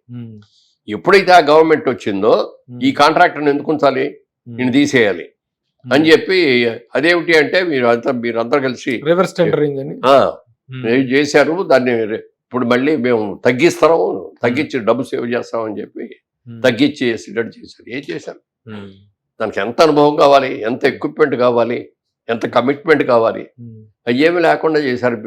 సర్వనాశనం అయిపోయింది. అదే గవర్నమెంట్ చంద్రబాబు నాయుడు గారే కనుక 5 ఏళ్ళు తెలుగుదేశం ప్రభుత్వం అయిన తర్వాత గెలిచి మొన్న 5 సంవత్సరాలు కూడా గెలిచి ఉన్నట్టయితే అమరావతి పూర్తి అయిపోయేది, పోలవరం పూర్తి అయిపోయేది, ఇంకా ఎన్నో ఇండస్ట్రీస్ వచ్చాయి, అయిపోయినాయి. ఉన్నాళ్ళకు కూడా పొగబెట్టి పంపించారు కదా. అమర్రాజా బ్యాటరీస్ అనేది ఒక అద్భుతమైన ఇండస్ట్రీ. వాళ్ళు అమెరికా నుంచి మన దేశం వెళ్ళిన అక్కడ మనం ఇండస్ట్రీ చేసి అక్కడ చేయాలి అని చెప్పి వాళ్ళు అక్కడి నుంచి మానేసి వచ్చారు. ఎవరిని గవర్నమెంట్ నాకు ఎంత సైట్ ఇస్తారు అంత సైట్ ఇస్తారు కూడా అడగల. వాళ్ళ సొంత పొలాల్లో వాళ్ళు అక్కడ కొనుక్కొని వాళ్ళ దాంట్లో వాళ్ళు కట్టుకున్నారు. గవర్నమెంట్ దగ్గర నుంచి కూడా ₹1 తీసుకోలేదు. వాళ్ళు తీసుకొట్టి అంత బాగా చేస్తా పెద్ద కంపెనీ చేస్తే వాళ్ళకి పొగబెట్టి ఇది పొల్యూషన్, ఇదంతా పొల్యూషన్ వస్తుంది అని కరెంట్ అయ్యి వాళ్ళ కరెంటే కూడా ఆఫీసర్ మొత్తం చేస్తే వాళ్ళకి జనరేటర్లు ఉన్నాయి కాబట్టి జనరేటర్ అట్లా అట్లా మెయింటైన్ చేసుకున్నారు. ఇంకా దీంట్లో పొల్యూషన్ వస్తుంది, మూతబడైపోవాలని ఎన్నో ట్రై చేశారు. చివరికి ఇప్పుడు ఏమైంది, అమర్రాజా వాళ్ళు ఈ దెబ్బలతో ఇక్కడ ఎందుకు అని చెప్పి ఇప్పుడు తెలంగాణలో ఒకటి తీసుకుంటున్నారు, తమిళనాడులో ఒకటి చేస్తారు, ఇంకెక్కడో నార్త్ లో కొన్ని చోట్ల చేస్తారు. ఇవన్నీ ఆంధ్రాలో వచ్చాయి కదా. ఎంతమందికి ఎంప్లాయ్మెంట్ వచ్చేది, గవర్నమెంట్కి ఎంత ఇన్కమ్ వచ్చేది, మరి అవన్నీ పోయినాయి కదా. సార్ ఇప్పుడు దెబ్బతిన్న వ్యవస్థల్లో కానీ దెబ్బతిన్నటువంటి విషయాల్లో కానీ తిరుమల పవిత్రత అనేటువంటిది కూడా ఒక పెద్ద ప్రశ్నార్థకం. చాలా భయంకరం. ఎందుకంటే వెంకటేశ్వర స్వామిని మనం చాలా పవిత్రంగా చూసుకుంటాం. వెంకటేశ్వర స్వామి అంటే ఒకసారి అట్లాగే రాజశేఖర రెడ్డి గారు కూడా 7 కొండల్లో ఎందుకు అన్ని కొండలు 3 కొండల దాళ్ళు మిగిలింది తీసుకొని మనం ఏదో పెద్ద చర్చ కట్టాలి అది అని చెప్పి ప్లాన్ చేశారు. అసెంబ్లీలో దాని గురించి డిస్కషన్ వచ్చిన రోజున చంద్రబాబు నాయుడు గారు రాజశేఖర రెడ్డి గారు మీరు తప్పు చేస్తున్నారు, వెంకటేశ్వర స్వామితో పెట్టుకున్నాడు ఎవడో కూడా బట్ట కట్టలేదు, మీరు కనుక అది ముట్టుకున్నారంటే మీరు కూడా పతనం అయిపోతారు అని చెప్పి అసెంబ్లీలో ఆఖరి రోజు స్పీచ్ లో చెప్పాడు ఆయన. అది జరిగిన మరుసటి రోజే ఆయన హెలికాప్టర్లో వెళ్ళి కూలిపోయి ముక్కలు అయిపోయి చచ్చిపోయింది. ఈయన అంతే కదా, దాన్ని కలుషితం చేసాడు. నువ్వు నీ నమ్మకం నీకు ఉండొచ్చు, నీ దేవుడిని నువ్వు పూజించు, నా నమ్మకానికి నేను పూజ చేసుకుంటా, కానీ ఇతర దేవుళ్ళని ఇతర మతాలని హీనంగా చూడటం, హింసించడం, విమర్శించడం అనేది చేయకూడదు. అంత పవిత్రంగా అంత ఎక్సలెంట్ గా చేశారు. తిరుపతి అన్యమతస్తుల్ని చాలా మందిని అక్కడ డిప్లాయ్ చేయడం జరిగింది. అది చేయదు, జనరల్ గా అన్యమనస్తులు పెట్టకూడదు. Rule of rule Devasthanam even entry కూడా రెస్ట్రిక్టెడ్. ఎవరన్నా మేము ఇవ్వం నీకు మాకు నమ్మకం ఉంది అని అంటేనే ఇతర మతస్తుల్ని సంతకం చేస్తేనే ఇతర మతస్తుల్ని పైకి ఎలో చేస్తారు. అలాంటిది మందు అన్ని అక్కడ భోజనాలు నాన్ వెజిటేరియన్స్ అన్ని పైన సప్లై చేసే కార్యక్రమాలు చేశారు. టికెట్స్ కూడా బయట అమ్మేసుకోవటం, శ్రీవాణి టికెట్స్ పెట్టారు. ఇప్పుడు తిరుపతి వెళ్ళడానికి వెళ్ళాడు, దర్శనం దొరకకపోతే కాటేజ్ దొరకకపోతే ముందు ఇబ్బంది పడుతుంది. మీకు మంచి కాటేజ్ ఇప్పిస్తారండి అంటాడు. ఆ కాటేజ్ దానికి 2000, 5000, 10,000 ఉంటది ఇది రోజుకి. అది కట్టుకోవడానికి ఎవరు ఇబ్బంది పడరు. అది ఇప్పించినందుకు 50,000 అడుగుతాడు. దర్శన టికెట్లు, ఆ దర్శన టికెట్ నేను ఇప్పిస్తాను, నాకు ఎంత కావాలి, లేకపోతే లడ్డూలు రావటం దొరకదామని లడ్డూకి ఎంత కావాలి, అట్లా ఎవడెవడు ఎన్ని అన్యాయాలు అవకాశాలు ఉంటే అన్ని విధాలుగా రాజశేఖర రెడ్డి గారు వాళ్ళ నాన్నగారు ఏం తప్పు చేశాడో, ఎలా శిక్షించబడ్డాడో ఈయన తెలుసుకోలేకపోయాడు. సరిగ్గా అదే జరిగింది. ఈయన కూడా చచ్చిపోలేదు కానీ ప్రాణ నష్టం జరగలేదు, కానీ ఈయనకి ఎంత ఇన్సల్ట్ అండి. 151 సీట్ల అధికారుల నుంచి ఉండి కనీసం ప్రతిపక్ష హోదా కూడా దక్కని 11 కూడా రావాలనుకున్నాం మేము. ఆఖరిలోకి వచ్చేప్పటికి 10 దగ్గర ఆగింది. నెక్స్ట్ ఇంకో 2 కౌంటింగ్లు ఉన్నాయి, వేరియేషన్ కూడా చాలా తక్కువ ఉంది. 9కి వెళ్ళిపోతాడు, సింగిల్ డిజిట్కి వెళ్తాను అనుకున్నాం. కానీ వాళ్ళ అదృష్టం బాగుండో ఏమో కానీ 11 వచ్చి, కానీ వాళ్ళు పోయారు కదా, వాళ్ళు వెళ్ళి జంప్ కొట్టారు. ఎవరు ఉంటారండి అందులో కూడా ఎవరు అంతమంది ఉంటారు, ఉంటాడు ఇంకెవరు ఉండరు. అలాగే ఎంపీలు కూడా లాస్ట్ ఎమ్మెల్సీలు, ఎంపీలు, రాజ్యసభ సభ్యులు కూడా ఉన్నారు కదా, వాళ్ళందరూ కూడా అట్లాగే ఇప్పుడు వెళ్తుంటే రోడ్డు మీద తను వెళ్తుంటే పరదాలు కప్పటము, రోడ్లు క్లోజ్ ఇక చేయటం, అంతకంటే ఎక్కడికక్కడ దుర్మార్గం, చెట్లు కొట్టేసేయటం, ట్రాఫిక్లు స్తంభింపజేయటం. ముఖ్యమంత్రి వెళ్తుంటే చక్కగా చూసి అభివాదం చేసుకోవచ్చు, జనం హ్యాపీగా నమస్కరిస్తారు, అదే. విష్ చేస్తారు. అది వదిలేసి పరదాలు కట్టేసేయటం, ఈ పర్యటనకు బయలుదేరడంటే భయం వేసేటువంటి పరిస్థితులను కల్పించినటువంటి ఇది కనిపించింది అక్కడ. పాదయాత్ర చేసాం, అందరు జనం మధ్యలోకి వెళ్ళారు. ఉమ్, ఆ రోజున చంద్రబాబు నాయుడు గారు వెళ్ళనివ్వకూడదు అని అనుకుంటే నువ్వు వెళ్ళగలిగేవాడివా? ఉమ్, ఎవరి పార్టీ వాళ్ళది ఎవరి ప్రచారం వాళ్ళు చేసుకుంటారని చెప్పి పోలీసులు కూడా మీకు కావాల్సిన సౌకర్యాలు ఇవ్వండి వాళ్ళకి అన్నాడే తప్ప వాళ్ళకి ఇది వద్దు, వాళ్ళని అరెస్ట్ చేయండి అని చెప్పి పేరు దానిలో ఎంతమందిని అరెస్ట్ చేయించారు ఆ విధంగా. ఉమ్, పాపం ఆడాళ్ళని చేతులు పెట్టి లాగి ఇది చేసేసి అవునవును, ఈనంగా నేల మీద ఈడ్చి. అవును, సో ఏంటి, ఏదైనా ఒక తప్పు చేస్తానంటే ఆ తప్పు నువ్వు కొంతవరకే చేయగలవు. అవును. దేవుడు అన్నీ చూస్తూ ఉంటాడు. ఎవరిని ఎక్కడ ఎలా శిక్షించాలో దేవుడికి తెలిసినట్టుగా ఎవరికి తెలియదు. అలాగే ఈనాటి ఈ చారిత్రాత్మక విజయంలో పవన్ కళ్యాణ్ పాత్ర అనేటువంటి దాన్ని మీరు ఎలా అభివర్ణిస్తారు, ఎలా Yes. అభినందిస్తారు? He done a very good job sir. Um, ఎందుకంటే ఆయన మొదటి నుంచి అన్నాడు ఉమ్, నెగిటివ్ వర్డ్ని మనం డివైడ్ చేయకుండా ఉండాలి. మనం పని చేసుకున్నాం అనుకోండి డైల్యూట్ అయిపోద్ది, ఉమ్, వాళ్ళకి అడ్వాంటేజ్ అవుద్ది. ఉమ్, మనం కలిసి చేద్దాం, ఒక కూటమిగా ఏర్పడదాం అని చెప్పి చంద్రబాబు నాయుడు గారికి డైరెక్ట్గా వెళ్ళి ప్రపోజల్ ఇచ్చింది ఆయనే ఇచ్చాడు. ఉమ్, అలాగే మోడీ గారి దగ్గరికి వెళ్ళి మనం 3 పార్టీలు కలిపి చేయాలి ఉమ్, అంటే బీజేపీకి అక్కడ అంత పవర్ ఓటింగ్ లేకపోయినా కూడా బీజేపీ కూటమిలో ఉంది అనేటతో లా అండ్ ఆర్డర్ ఇదైంది. ఉమ్, ఆఫీసర్స్ అందరూ కూడా ఉమ్, మరి ఆఫీసర్స్ ఐఏఎస్లు కానీ ఐపీఎస్లు కానీ అలర్ట్ అయ్యారు. అలర్ట్ అయ్యారు. అవును. అలర్ట్ అయ్యి ఏం గొడవలు జరగకుండా చేశారు. అప్పటికి చిలకలూరుపేట సభలో ప్రధానమంత్రి పాల్గొన్న సభని డిస్టర్బ్ ఈ కూటమి కనుక ఏర్పడకపోయి ఉన్నట్టయితే ఎలక్షన్స్ చేయనిచ్చేవారు కాదు, జరిగేది కాదు, తర్వాత అసలు విషయమే కాదు, ఏర్పడేది. నామినేషన్ వేద్దామని వెళ్ళేవాడిని వెళ్ళనిచ్చేవారు కాదు. ఉమ్, అన్ని ఎనానిమస్లు చేసేసుకునేవారు, వాళ్ళందరినీ ఆపేసేసి ఇది చేసి కొడితే వీలైతే కొట్టి ఉమ్, ఎనానిమస్లు చేసుకునేవారు. ఉమ్, ఆయన అనుకున్నట్టుగా వైనాట్ 175 ఇచ్చుండి వచ్చింది. బీజేపీని కలుపుకోవటం మూలంగా మనకు ఓటింగ్ తక్కువ వచ్చింది కొంత. ఉమ్, ఎందుకంటే వాళ్ళ మీద ఉన్న వ్యతిరేకత అంటే ముస్లిం ఓటు మనకి డివైడ్ అయ్యింది. డివైడ్ అయ్యింది. ఇదివరకు పడ్డంత ఓటు పడలా, ఉమ్, అయినా సరే ఉమ్, బట్ ఎలక్షన్స్ అద్భుతంగా జరిగింది. జరిగింది. అంతమంది ఇప్పుడు ఏమైనా గొడవలు జరుగుతున్నాయంటే ఇంట్లో ఉన్న ఫ్యామిలీలో ఉన్న లేడీస్ వెళ్తారు అక్కడికి. వద్దండి అక్కడ గొడవలు జరుగుతున్నాయని మనకి వద్దు, వద్దులే వెళ్ళొద్దులే అని ఉంటారు. నిర్భయంగా వెళ్ళారు అందరూ. రాత్రి 11, 12 దాకా కూడా లైన్లో ఉండి ఉమ్. ఓట్లు వేశారు. ఇప్పుడు డిప్యూటీ సీఎం గా పదవి ప్రమాణ స్వీకారం చేసిన పవన్ కళ్యాణ్ కు సమాన స్థాయిని, సమాన హోదాని ఆల్మోస్ట్ వాళ్ళు తనతో పాటు ఒక ప్రిఫరెన్స్ ఇస్తున్నారు చంద్రబాబు నాయుడు గారు. ప్రతి ప్రభుత్వ కార్యాలయంలో కూడాను తన ఫోటోతో పాటు పవన్ కళ్యాణ్ ఫోటో కూడా ఉండాలి. ఎక్సలెంట్ అది ఆ నిర్ణయం పట్ల మీరు ఎలా? ఎక్సలెంట్ అంతే. అది చంద్రబాబు నాయుడు గారికి గొప్పతనం అది. ఎందుకంటే జనరల్ గా ముఖ్యమంత్రి ఫోటో పెడతారు. డిప్యూటీలో 2 ముగ్గురిని పెట్టాం ఇంతకుముందు మనమే. కానీ ఈసారి ఒక్కరికే ఇచ్చారు. ఉప ముఖ్యమంత్రి అనే పదవి ఒక్కరికే ఇచ్చారు. ఈవెన్ తెలంగాణలో కూడా చూడండి, తెలంగాణలో ఉప ముఖ్యమంత్రికి ఇద్దరికి ఇద్దాం అనుకున్నాడు ఆయన. ఆయనకి ఎప్పుడైతే తెలిసిందో మరి ఆయన ఇస్తే నాకు ఒక్కరికే ఉండే, లేకపోతే వద్దు, నాకు మినిస్ట్రీ కూడా వద్దు అని చెప్పాను నేను. ఇక ఎందుకైనా వచ్చి ఇదంతా గొడవలు అని చెప్పి వాళ్ళు కూడా సర్దుకున్నారు. కాంగ్రెస్ లో కూడా ఒకళ్ళే ఉప ముఖ్యమంత్రి. అలాగే అది మనకు కూడా ఆంధ్రప్రదేశ్లో కూడా ఒక్కడికే ఇచ్చారు. ఇక పవన్ కళ్యాణ్కి ఒక్కడికే ఇచ్చారు ఆ ఇంపార్టెన్స్. బీజేపీ నుంచి కూడా ఒకళ్ళకి ఇవ్వచ్చు కదా, లేకపోతే తెలుగుదేశంలో ఇంకోటి సీనియర్ నాయకుడు ఇంకోటికి ఇవ్వచ్చు కదా. వాళ్ళకి ఎవరికి ఇవ్వకుండా డైల్యూట్ చేయడం ఇష్టం లేదు ఆ పోస్ట్ తాలూకు డిగ్నిటీను. ఎందుకంటే ఈ కూటమికి ఏర్పాటు చేసింది ఎవరు అంటే పవన్ కళ్యాణ్ ఇనిషియేట్ తీసుకున్నాడు. దానికి చంద్రబాబు నాయుడు గారు చాలా మాటలు పడ్డాడు, చాలా అవమానాలు పడ్డాడు. ఇప్పుడు ఆయన పార్టీలో ఆయన 22-21 సీట్లు ఇచ్చారు. 21 సీట్లు వస్తే పార్టీ వాళ్ళు అన్నారు, ఏంటిది అసలు మనం ఏమనుకుంటున్నారు, మన పవర్ ఏంటి, అంత తక్కువ సీట్లు ఒప్పుకోవటం ఏంటని చెప్పంటే ఒకటే చెప్పాడు, మనకి ఎన్ని సీట్లు ఇచ్చారు అది కాదు ముఖ్యం, మనం గెలవాలి, ఎన్ని గెలిచామనేది ముఖ్యం, ఎన్ని గెలిచామనేది ముఖ్యం. చాలు ఇచ్చిన 24లో కూడా 3 సాక్రిఫైస్ చేశాడు, తీసుకెళ్ళి మరి బీజేపీకి ఇచ్చారు. మరి వాళ్ళ రోజున 21 గెలిచాడు కదా, ఎంత గొప్పది. ఇది ప్రపంచ రాజకీయ చరిత్రలో ఎంతవరకు జరగనటువంటిది. 100 to 100 రావడం ఎక్కడ జరగలేదు, అలాంటి సాధించగలిగాడు. అతను కూడా ఇవాళ చూసుకుంటే పవన్ కళ్యాణ్ లో కూడా మెచ్యూరిటీ వచ్చింది బాగా. ఇదివరకు ఆవేశపడిపోయి అది ఇది అనేవాడు.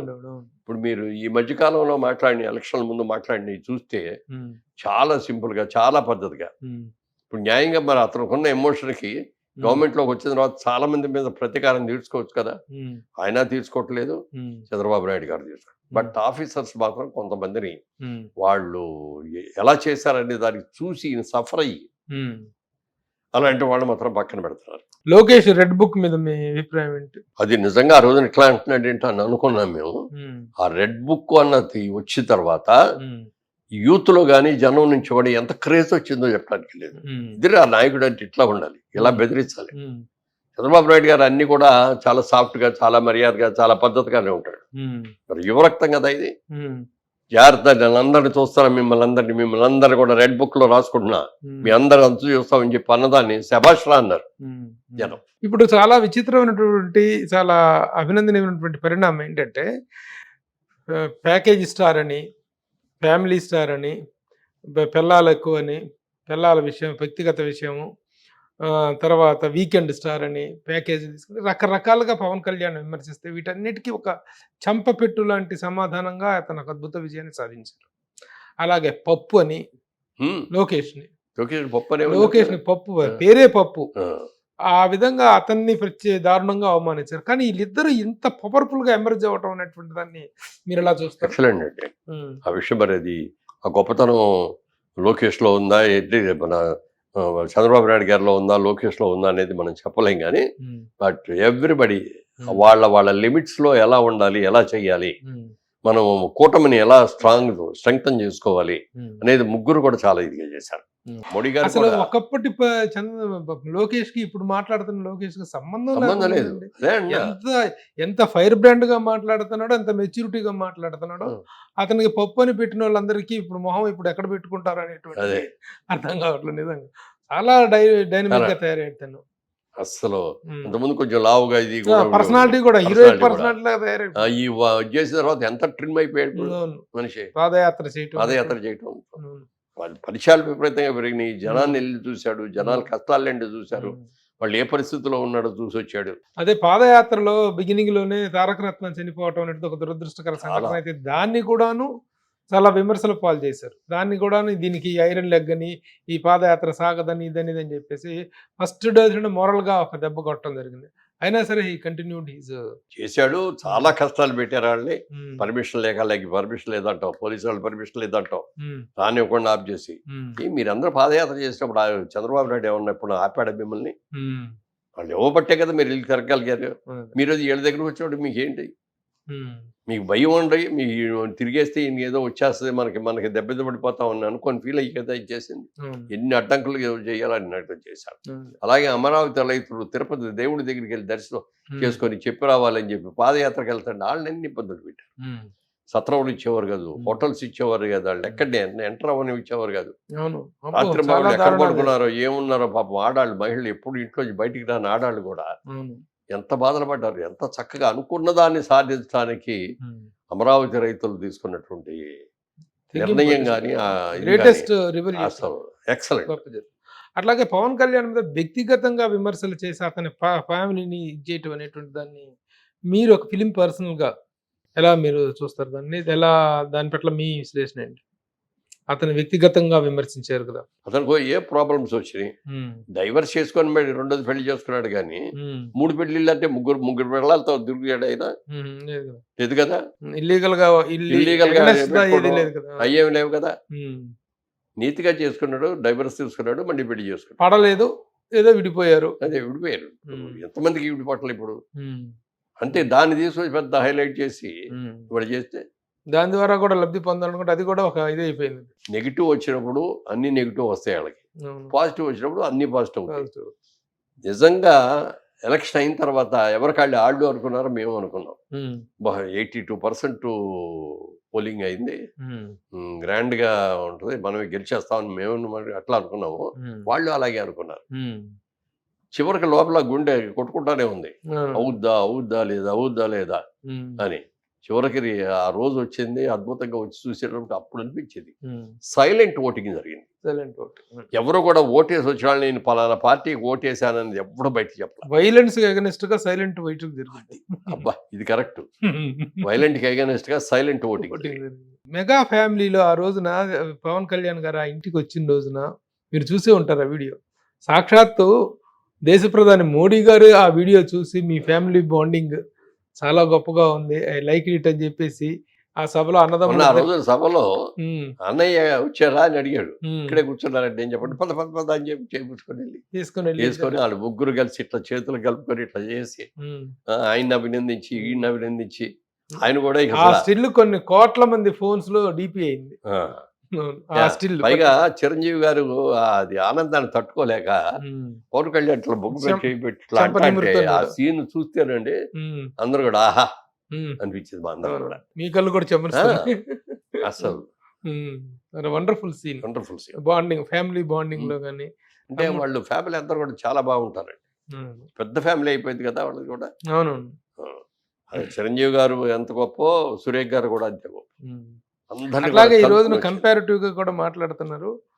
ఫిల్మ్ ఇండస్ట్రీ ఎలా ఉండబోతుంది ఇప్పుడు చంద్రబాబు నాయుడు గారు వచ్చిన తర్వాత, ఈ కూటమి ఏర్పడిన తర్వాత పవన్ కళ్యాణ్ అనేటువంటి ఒక పెద్ద స్టార్ కూడాను ప్రభుత్వంలో భాగమైనటువంటి ఈ సందర్భంలో ఫిల్మ్ ఇండస్ట్రీ పరిస్థితి ఎలా ఉండబోతుంది? చాలా ఎలాంటిది? బాగుంటుందండి. ఫిల్మ్ ఇండస్ట్రీకి చాలా బాగుంటుంది. ఉమ్, కిందటి గవర్నమెంట్ లో ఉమ్, ఎంత అవమానాలు చేస్తారో, ఎంత చేశారో కూడా మనం చూసాం. ఉమ్, మొట్టమొదటి చిరంజీవి గారిని పిలిపించుకొని చాలా మర్యాదగా ఉమ్. ఆ, క- ఇంటికి పిలిపించుకునేది. ఇంటికి పిలిపించుకొని చక్కగా భార్యాభర్తలు ఇద్దరు కూడా ఆయన్ని ఉమ్, చేసి అక్కడే ఒక షాలు గిల్లు కప్పి ఉమ్, లోపలికి తీసుకెళ్లి ఇద్దరు డిన్నర్లో అందరూ కలిసి కూర్చొని లంచ్లో కూర్చొని ఉమ్, కొన్ని గంటలు సరదాగా కబుర్లు చెప్పుకొని వచ్చారు. ఉమ్, వచ్చినప్పుడు ఆయన ఆలోచించింది ఏంటంటే, నేను ఒక్కడే రావటం కాదండి, ఉమ్, మా హీరోలు అందరూ వస్తారు, నేను వాళ్ళందరూ తీసుకొని వస్తాను ఉమ్, అని చెప్పి ఆయన మాట ఇచ్చి వచ్చి ఇక్కడి నుంచి ఉమ్, తీసుకెళ్ళాడు.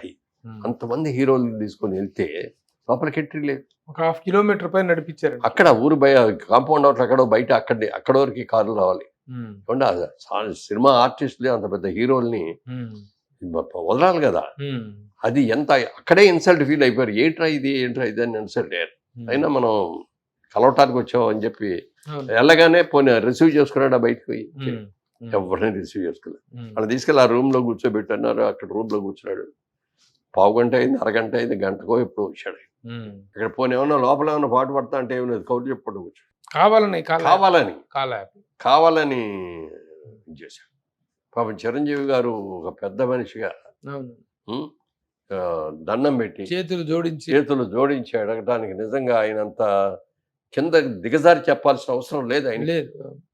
బట్ ఇంతమందిని ఆర్టిస్టులు తీసుకెళ్ళాం. సినిమా ఇండస్ట్రీ ఏ రోజు ఏం జరుగుతుందో తెలియదు. Interest of the industry. ఇప్పుడు పెద్ద సినిమాలు ఉన్నాయంటే మొదటి రోజు రెండో రోజు ఏదో ఇబ్బంది పెట్టి సాపారనుకోండి, ఆ సినిమా అటర్ ఫ్లాప్ అయిపోతుంది. అవును, కోట్ల రూపాయలు.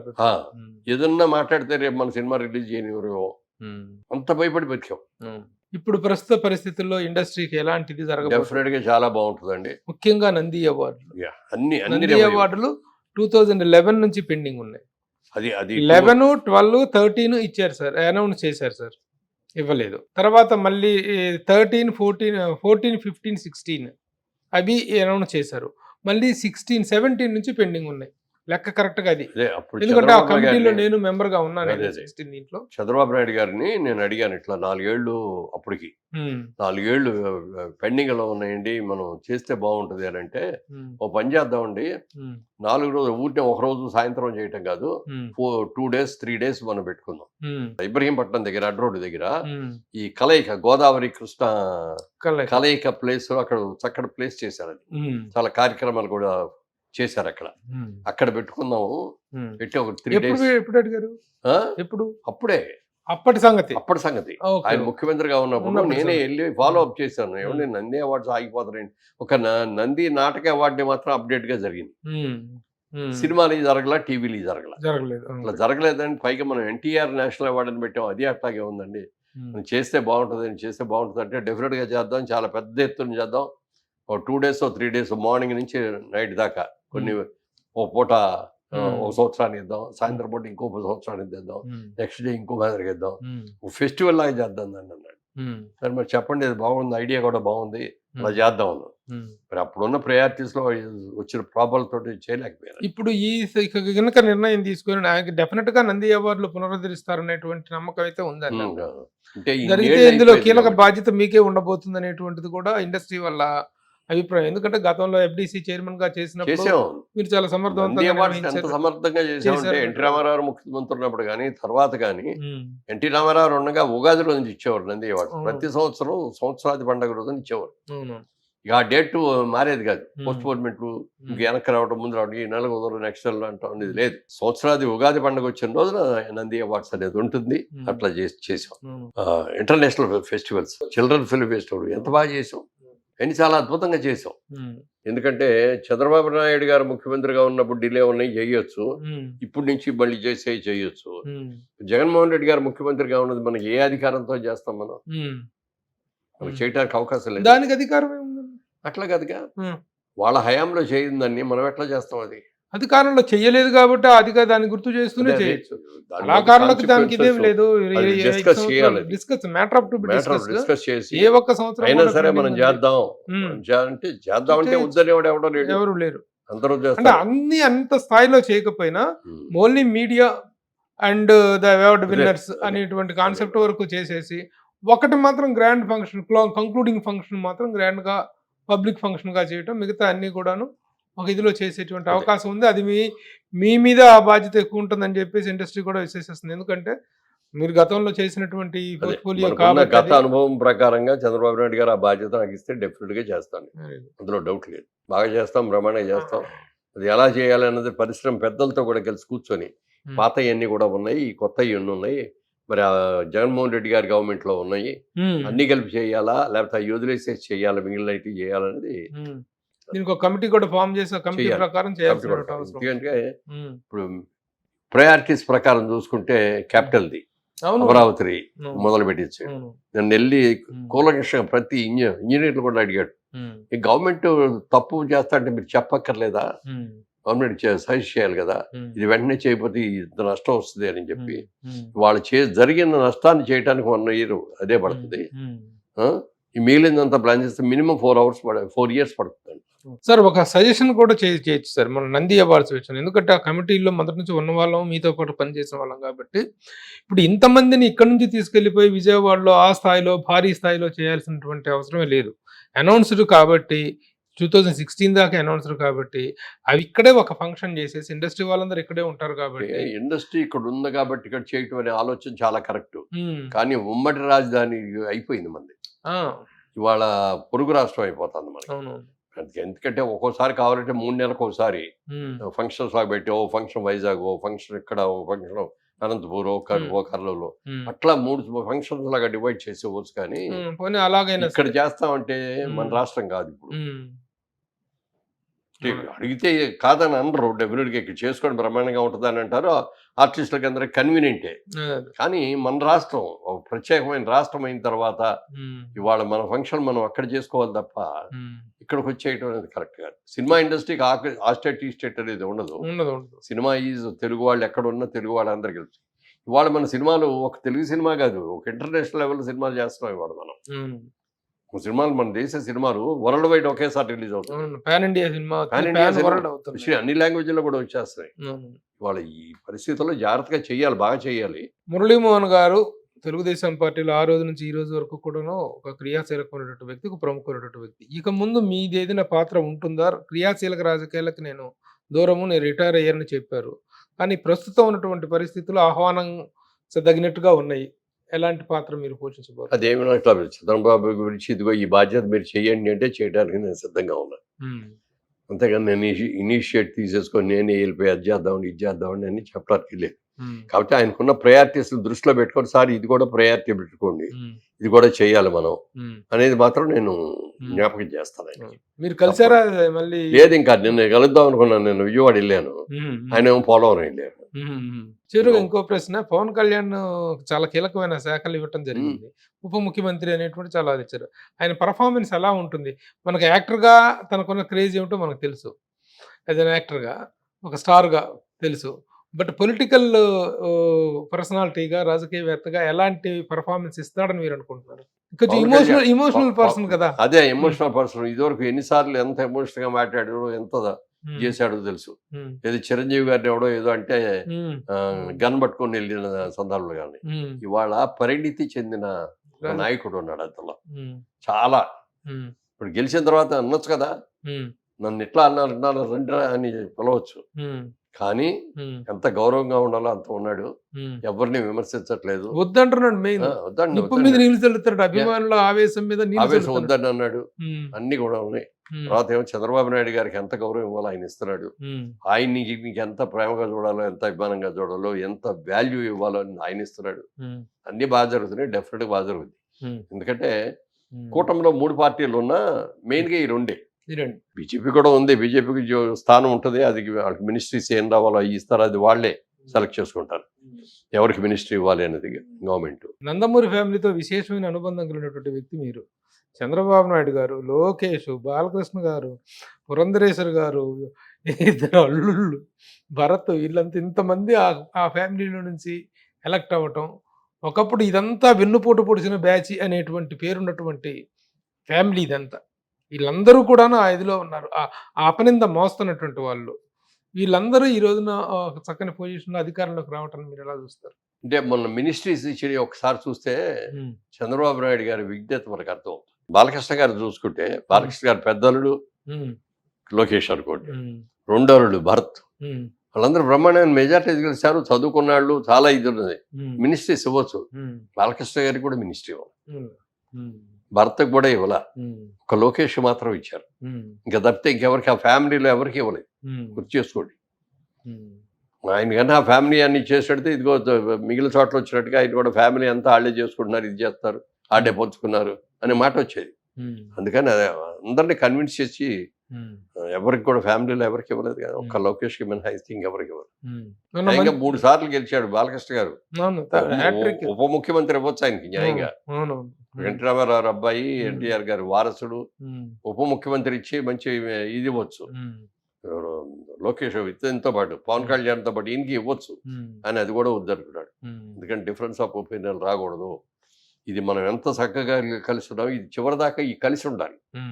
అలా ఉండపోయి ఏయో ప్రాబ్లమ్స్ వచ్చేసి విడిపోయారనుకోండి, మళ్ళీ నెక్స్ట్ ఎలక్షన్ వచ్చినప్పుడు మళ్ళీ అది డిసడ్వాంటేజ్. ఈ కూటమి బీటలు వారుద్దని ఆశలతో ఉన్న వాళ్ళకి చాలా మంది వాళ్ళకి నిరాశే కలుగుతుంది.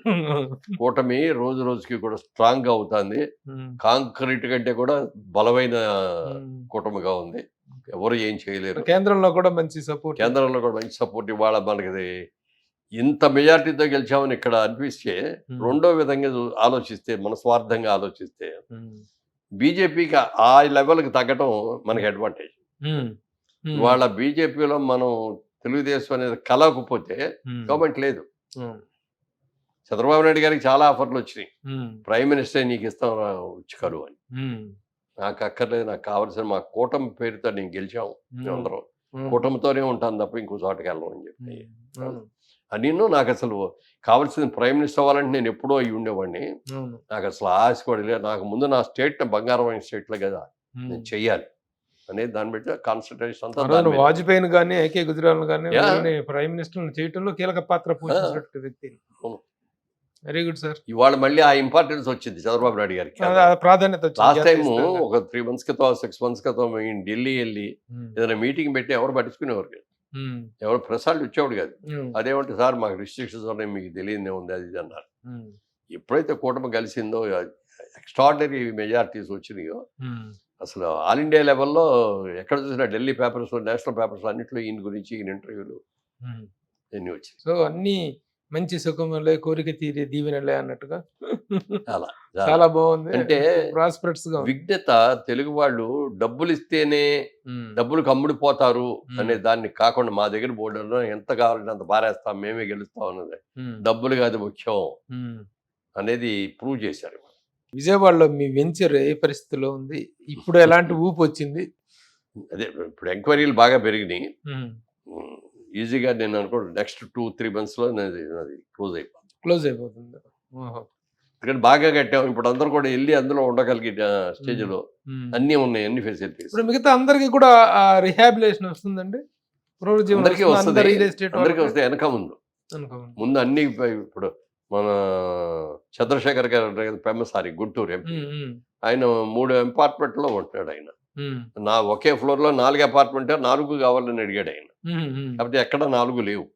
అందుకని ఒక చోట మాత్రం 3 ఉంటేనే సరే అయితే ఆ 3 ఇవ్వండి నాకు అని చెప్పి ఆయన ఆఫీసు ఆయన ఫ్యామిలీ అందరూ అక్కడే ఉంటారు. మన అపార్ట్మెంట్స్. ఓకే. పేరేంటి సార్ అది? జైబెరీ ద క్యాపిటల్. జేబెరీ ద క్యాపిటల్ వెంచర్ పేరు. Okay okay okay. All sold out almost all. అప్పుడు ఈ కవల ఇంకా అవుతుంది. కొత్త కానీ వెంచర్ ఏదన్నా వేస్తున్నారా? ఇంకా లేదు, ఇంకా ఆలోచన రాలేదు. ఎందుకంటే ఇప్పుడే దానికే చేతులు కాల్చుకున్నాం బోర్డంతా. 5 సంవత్సరాలు ఎంత ఇంట్రెస్ట్ అయిందంటారు? ఇప్పుడు ఇండస్ట్రీ దీంట్లో ఉన్నాం మేమందరం కూడా బ్యాంక్ లోన్లో ప్రైవేట్ లోన్లో లేకుండా చేయలేము. బిజినెస్ చాలా పెట్టుబడులు కావాలి. మరి ఇక 3 ఏళ్ళు అంత పట్టింది అది పూర్తి చేయడానికి. 5 ఏళ్ళు ఈ 5 ఏళ్ళు ఏమీ లేదు, జీరో. 8 ఏళ్ళు అయినప్పటికీ బ్యాంక్ ఇంట్రెస్ట్లు ఎంత అయ్యి ఉంటాయి మాకు. ఇవాళ రోజున 6,000కి ఎంత అమ్ముతున్నాం, ఇప్పుడు 10,000కి అమ్మితే కూడా మాకు వర్కౌట్ కాదు. బట్ అది అలా అని చెప్పి మనం 10,000 ఇస్తే మేము అమ్ముతాం అనేది అనకూడదు. కాబట్టి గ్రాడ్యువల్గా పెంచుకుంటూ వెళ్తాం definite. Very good sir. Once again all the best. ఈ కూటమి కానీ పర్టికులర్గా తెలుగుదేశం కానీ సాధించిన అఖండ విజయం తాలూకు ఆనందం మీ కళ్ళలో అలా రిఫ్లెక్ట్ అవుతూ ఉంది. రామోజీరావు గారి విషయంలో అండి, రామోజీరావు కానీ ఆంధ్రజ్యోతి కానీ TV5 కానీ వీళ్ళందరూ చేసిన హెల్ప్ ఎంత అంత కదండి. రోజు న్యూస్లో, ఈనాడు న్యూస్లో రోజు 10 నిమిషాలు పావుగంట సేపు దాని గురించే ప్రతిరోజు చేసుకుంటూ వచ్చాడు. ఆయన రామోజీరావు గారు చివరికి వచ్చినప్పటికి అనారోగ్యం వచ్చేసింది. రిజల్ట్ వచ్చేవరకు నేను ఉంటానా లేదా అనే భయం కూడా వచ్చింది ఆయనకి. ఇంకా 4 రోజులు ఉంది, ఈ 4 రోజులు నేను ఎలా అయినా సరే బతకాలి, ఆ వార్త చూడాలి, నేను చూడాలి అని అనుకుని రోజులు గంటలు సెకండ్ లెక్కేసుకొని రిజల్ట్ వచ్చిన తర్వాత ఆ రోజంతా నాకు ఫ్యామిలీలో వాళ్ళు కొంతమంది చెప్పారు, బయట చెప్పారు, అసలు ఎంత ఆనందపడిపోయాడు. ఆ మనిషి దిగటం నేను చూడాలి, అలాంటి వ్యక్తికి సరైన గుణపాఠం చెప్పాలి ప్రజలందరూ అని దానికోసం ఎదురు చూశాడు. అది జరిగింది చాలా ఆనందంగా. చంద్రబాబు నాయుడు గారి పట్టాభిషేకం చూడలేకపోయారు తప్ప హ్యాపీగా ఆయన విజయాన్ని చూడగలిగారు. ఎందుకంటే తెలుగుదేశానికి పునాదుల దగ్గర నుంచి హెల్ప్ చేసిన వ్యక్తి ఎవరంటే మీడియాలో రామోజీరావు. ఎన్టీ రామారావు వచ్చినప్పుడు కూడా ఆయన ఏం చేశారంటే, ఈయన ఆవేశంగా వెళ్ళిపోయారు, దేశమంతా తిరిగేస్తారు, విపరీతంగా జనం అన్ని బాగా బ్రహ్మాండంగా ఉన్నాయి. కానీ ఎలక్షన్ సడన్ గా పెట్టింది ఇందిరాగాంధీ గారు చూసేసి, ఈయన ఇంకా ఉండనిచ్చేది ఇంకా పెరిగిపోద్ది మొత్తం మన గవర్నమెంట్ రాదు అని చెప్పి సడన్ గా పెట్టింది. ఏమి హోంవర్క్ చేయలేదు అప్పటికి. చంద్రబాబు ఆయన మీటింగ్లు క్యాన్సిల్ చేసుకొని వచ్చారు ఇక్కడికి. మరి ఇవన్నీ కూడా చాలా ఉంటాయి కదా, అందరినీ కూడా సెలెక్ట్ చేయటం, ఎంపిక చేయటం, ఇవన్నీ ఏమీ లేదు ఈయన దగ్గర హోంవర్క్. రామోజీరావు గారు ఇలాంటి పరిస్థితి వస్తాయని ముందే ఊహించి అన్ని కాన్స్టిట్యున్సీస్ లో 1, 2, 3 ప్రిఫరెన్స్ అని చెప్పి పేర్లు లిస్ట్ ఇచ్చారు. తీసుకెళ్ళాడు ఆయన తీసుకెళ్తే, ఇదిగోనండి ఈ విధంగా నేను చేశాను, ఇది మీరు ఎందులో సెలెక్ట్ చేసుకుంటే ఆయన ఒకటే అన్నాడు, ఫ్రెష్ క్యాండిడేట్ నాకు ఎక్కువ కావాలండి, నెంబర్ 1 చదువుకున్న వాళ్ళు నాకు కావాలండి, నీతిగా నిజాయితీగా ఉండేవాడు కావాలి, బీసీలు కావాలండి. అంటే బీసీ అనేది తెలుగుదేశం పార్టీకి వెన్నెముక లాంటిది. అందుకని బీసీలే కాదు, ఎస్సీలు కానీ ఎస్టీలు కానీ అందరికీ అన్ని కులాలకి సమానంగా ఇచ్చారు. నిన్న చంద్రబాబు నాయుడు గారిని చూస్తే కూడా కమ్మాళ్ళకి ఎంతమందికి ఇచ్చాడు? కమ్మాళ్ళు అంటారు కానీ ఎంతమందికి ఇచ్చాడు కమ్మాళ్ళకి?